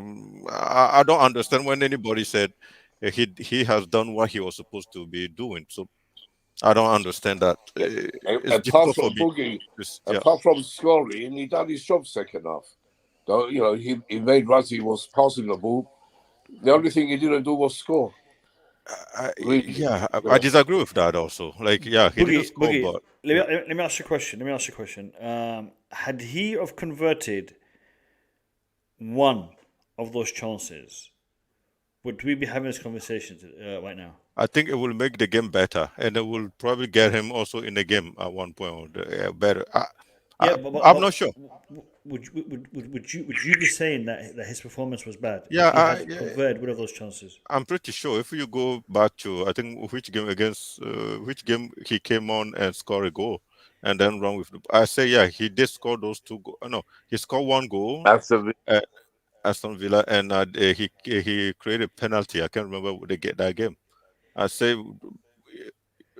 before that penalty. Between that time, he was not playing good. I always analyze the game the way I see it. I'm not Lukaku. Even if Lukaku was to score that goal today, I'll be like, okay, man, he's the one that put us in the right way and take the pressure off us, and we play really good. I'll be saying the same thing. But if at certain time of the game he did something, I'll point it out. But again, I think we will be having that conversation if he was to score the first one. But because he didn't score the first one, that's why I came here to talk about it. That's for sure. Do you think his chemistry is improving with the team? Yeah, I think Oh yeah, his chemistry is improving because today he laid 1 ball off. I think it was the Hudson that gave him the ball, and he hold the defender off and just pushed the ball to, if it was Mount or Ziyech. I can see those things. He is trying new stuff, for sure. Do you remember last season when Kai Havertz came to the team? Mm-hmm. By this time, not last season. Sorry, the season before last, because the season before last. But the first. No, it was last season. When he first started, we all had high expectations of him. 100%. But he didn't really perform all that well. He scored, I think he got a hat trick in a cup game against who was it against?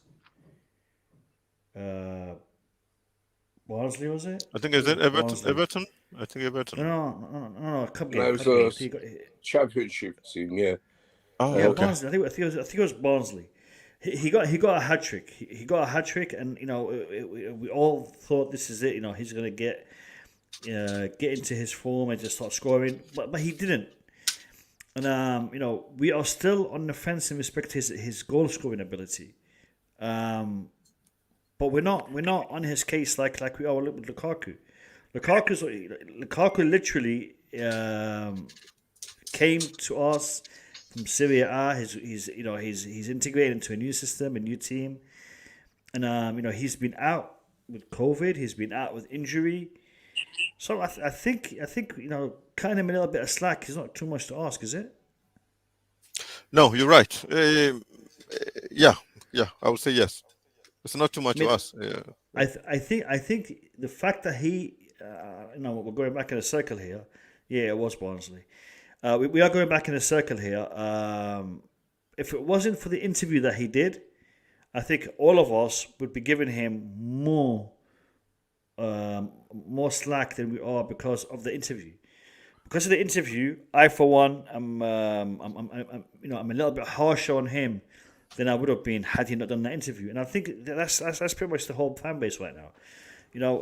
Even those who are supporters of Lukaku are more critical of him because of that. But to be fair on the lad, season 1 is not even done yet. And if we look at players who have come in and it's taken them a couple of seasons and they become club legends, I think we can afford to give him at least till the end of the season before we start coming down on him like a ton of bricks, right? Yeah, there's a possibility. Yeah, it's a possibility. 100%. Yeah, you're right. No, I think I think the fan base. Sorry, go on, brother. I think the fan base still are not excessively harsh on Lukaku. I don't draw the same analogy with Havertz.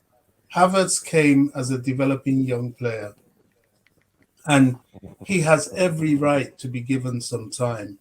At his age, we should not expect high-level consistency. The guy has more or less just started a career at the top level. So they're both not on the same platform. As for Lukaku, people do give him slack. I think what's happening is that we deceived ourselves into thinking that he was going to be anything much more than he is. Now, where we are is the realization of the reality that he has deficiencies in his game. He's never going to be a Lewandowski. He's just not going to be that sort of striker. But he's a striker that if you can find a way to play him, he'll be very useful. And it's down to him to sharpen his skills in terms of his finishing and that sort of thing. Nobody can do that for him. He can have a million players playing beside him. When he's got the ball and he's one-on-one with the keeper and the keeper's at his mercy, it's got to be him to find a way to score. That's why he's a striker. And what frustrates people is that he is mature. He cost 100 million and he has played in the Premiership before. He's played at the highest level before. Maybe not perfectly, but he has done that. So we are expecting more, rightly so. Trouble is, we may not get more. So we just have to compromise and find a way to use him, which is where certainly I am. I'm not expecting anything great from him. What I am hoping is that Tuchel finds a way to make him great. Yeah, what you say, listen, we should, and you're making a good case. We should probably wait till the end of the season to Maybe. Yeah. I think I've made a good case, and I think so has Bobby. I think I'm looking at it from one side. He's looking at it from another side, but both sides are legitimate. No. In fact, I agree 100% with Bobby, but I understand why someone will have a timeline of one season before start criticizing Lukaku. I don't mind. For me, I'm not going to go back and talk about.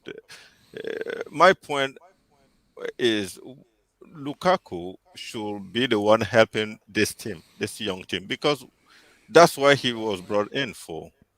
But every time the conversation is always the fact that we're not helping Lukaku, which sometimes I don't understand. I know it is a team game, but I just think he has to pull one brilliant or one something magical, or even one control the ball in the outside of the box and hit it so hard that Chelsea's winning 1-0 now.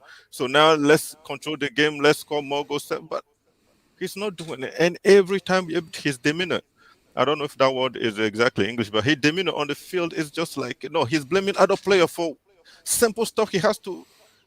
Today I'm just like you missed this, you missed this, you missed this, you missed it. I can point like 50 in what in half time, but he just never only he just doesn't say, "Oh God, I need to go back and run again." No, he's pointing at people, and then that's the guy that criticized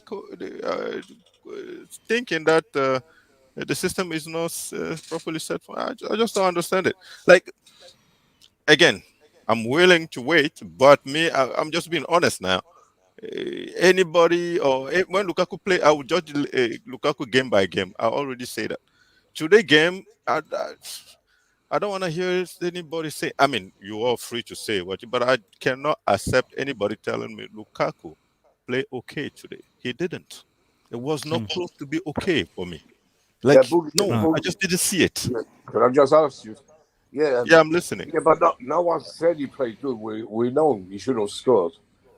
But he didn't play rubbish either.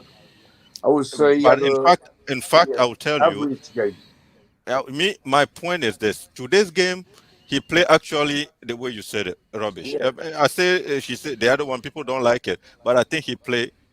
That's my view on it. Yeah, everyone has a view. I know. Yeah, for me, I did. The first half when I saw that, I was saying to my son that. How he takes him off and brings Havertz on, exactly. Because we needed a goal, and the problem is he's not scoring. Yeah, but he doesn't look confident and he doesn't look fit. He's not fit enough. He has to go in that gym and start training. He's 29, so we have to give him what? Yeah, good. Go on. Thank you. I do have a different sort of an opinion here, right? With respect to Romelu Lukaku, the expectation or the measurement scale is different from what we have with other players. I mean, with Havertz, you mentioned that we gave him a season, but the thing is, Havertz again is a developing player. He's up and coming talent. We do have a resale value on him if things go south. But we do not have anything on Romelu Lukaku, and we expected him to perform right from the start. But that 1 season, 2 seasons that you give for Kai Havertz is basically what is expected when you get a young talent in. You expect him to perform at 24, not on 22, and that's why you get a young talent. But when you get someone like 28, 29 years old, they are in a position to provide immediate result. I think a combination of young talent and a 28, 29-year-old talent in the pitch, the whole reason for why we have that is because these talents, these 28, 29 who are already on their prime, can combine with 22 and make them learn and slowly get accommodated to the system or the team that they're playing with. But what happened now with Romelu Lukaku is that he is still trying to adapt. And that's kind of frustrating, not because he gave the interview. When I started this conversation itself, I told you I'm not going to criticize Lukaku based on the interview that he actually gave. Though that is something that a lot of people might have that on the back of the mind and opinionate. I don't want to do it based on that. I basically, look at him from a financial standpoint. Like 100 million is the investment, though we are not playing him 100 million in a single year. Of course, I get it. It's spread across 5 years and all that.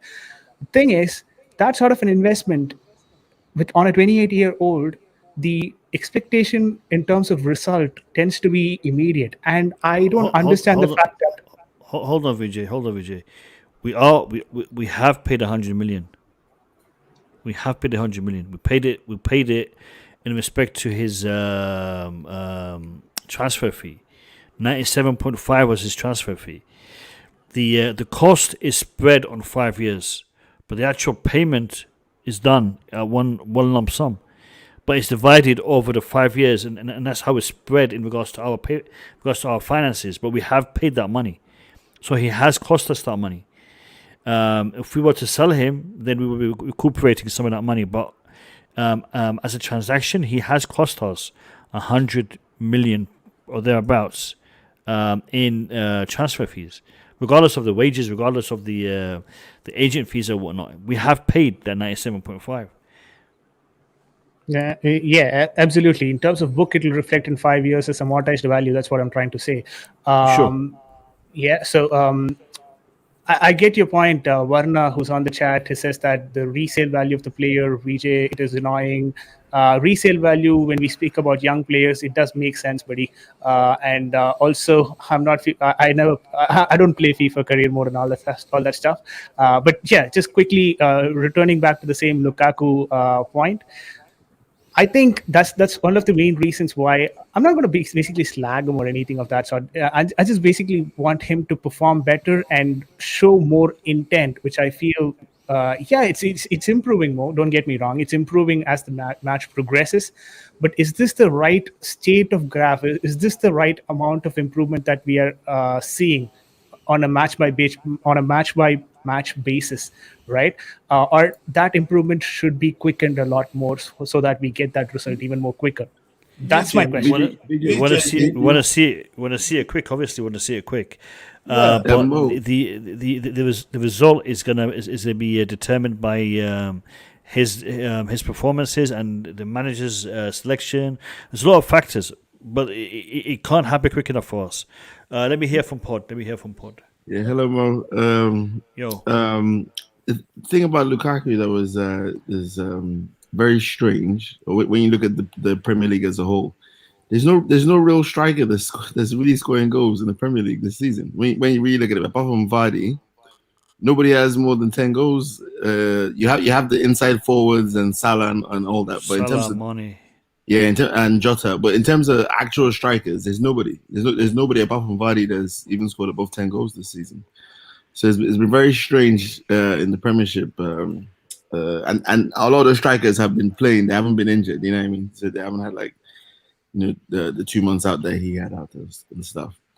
I think my expectations from him is because it's frustrating because I know he can do it and he's done it in this league. He has over 100 goals in the Premier League. You know, we're not talking about somebody who's never played in England and who hasn't, done it here.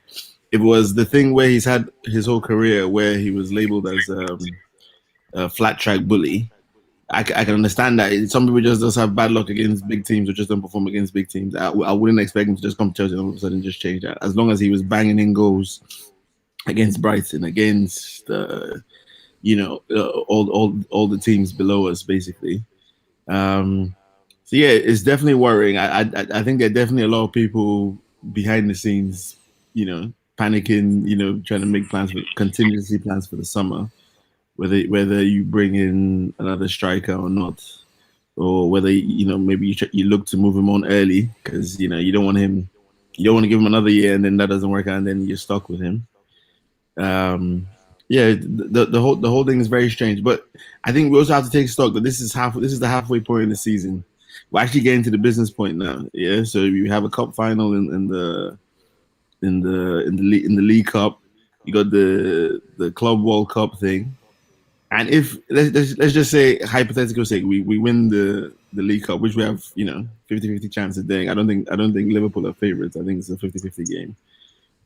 Let's say we win that and we're favorites to win the World Club thing. And then, against all odds, we did again, we win the Champions League. Even the state we're in, that would have been Chelsea's best ever, for me, 2 seasons in their history. Back-to-back Champions Leagues, Cups. Nobody's ever done it before in England. You know, so the season still has a lot of a lot to play for. Optimism behind the season for me. You know. Yeah, no, definitely.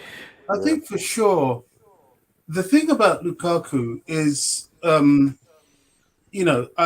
try to clarify what I mean by saying he was a panic buy. He was a panic buy, but with the right intentions. Everything about the money spent on Lukaku was loaded with the right intentions.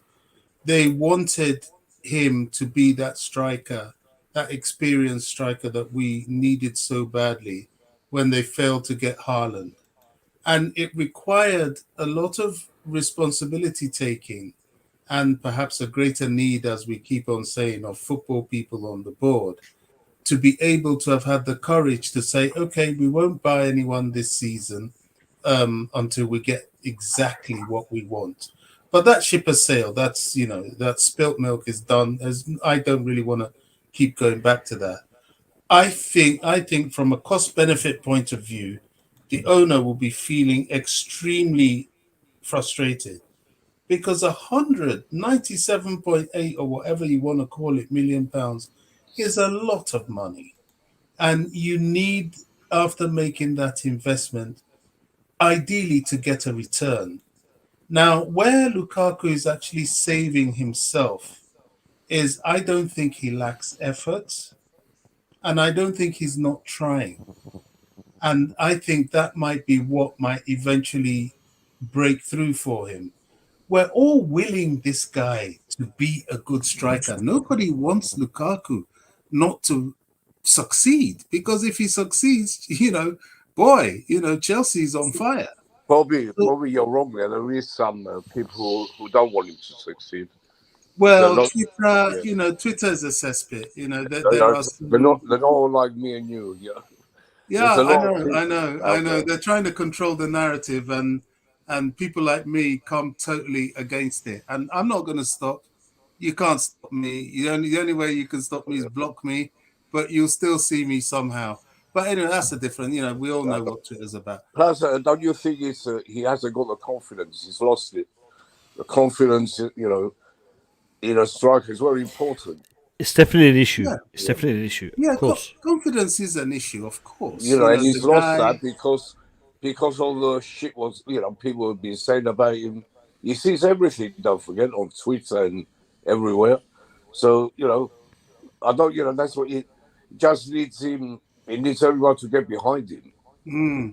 But they won't. That's the problem. I think this is where his mental strength has to come in, because that's all part of being, the 97 million player, or he's had doubts his whole career. People forget he had doubt when he came through at Chelsea 18, when he was at Everton, when he was at Man United. This is not something he hasn't dealt with, where certain fans have turned on him or Tuchel said it in his pre-match. Welcome to the real world, Lukaku. He's going to get slaughtered. He's going to get criticized. He's going to get... The best thing he's ever done was come out of social media. Stay out of it and just focus on your game. Yeah, I think what rocked his confidence the most probably is he thought he was that elite player. Now he thought I've made it to where I want to be. Yeah. And so he didn't expect to have to go through this form or adjustment period or anything like that. He thought, my confidence was so high coming into Chelsea that I can handle anything. I can, take on, every defender. Like you heard him after the Arsenal game, and the way he was fired up at the beginning. How do you describe your performance? Dominant. He was really giving him the big in the beginning. Yeah. But I've seen it with every striker. Once the confidence goes, it's tough to get back until you just get like a few goals where it just is a mistake. A goal goes in here like that, and that's why I think Tuchel played him against Chesterfield. Why he might even play him on the week.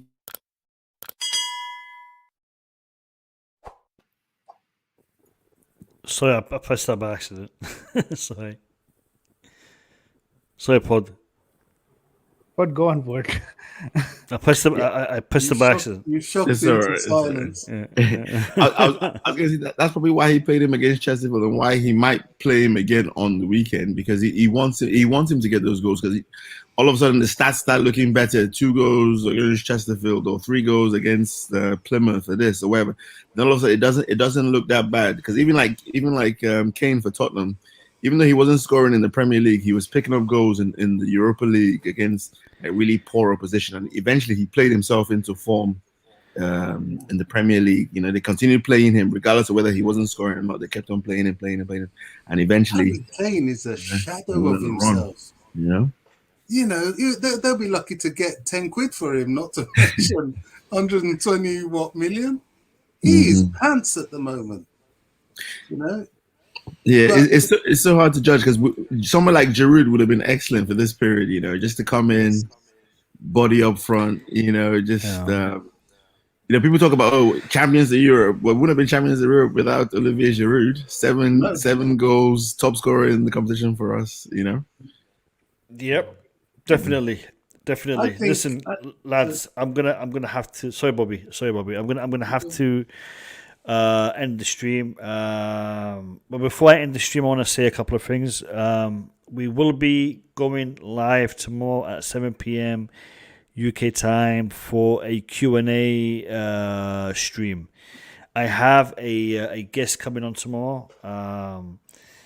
A very, very funny guy, great guy, great Chelsea content creator, someone who I've been following a lot recently, makes some great content, and it should be a really fun stream to have him on with us tomorrow. So it's going to be another Q&A session, and I hope you guys can join us. I'm gonna announce the name of the guest around 5 p.m. UK time tomorrow, maybe a little bit earlier. You'll be able to find out the guest either by following me on Twitter or by checking the notification on your subscription. So make sure you have that bell notification button on, because it will notify you of the details of the stream. So tomorrow 7 p.m. we will be streaming. In regards to today, it's been a good stream. It's been a good discussion regarding the game. The result is a good result. The performance, a good performance. There are aspects that we need to improve on, but that's life. You're always going to have things you need to improve on in life. Regardless of where you are in your life, there'll always be something you can learn and you can develop and you can improve on. And so does our team. It's not a bad thing. I think it's a good thing. It's a good thing that we can see the areas that we need to improve on, because then we can work on them. Hopefully, we will be able to come back on the 19th of February, I think, against Crystal Palace, and continue our Premiership campaign on the back of winning the World Club Cup. Hopefully, we can do that, and our season will continue to be a successful one. Let's be positive. Let's look at the glass as being half full, because we have a lot to play for.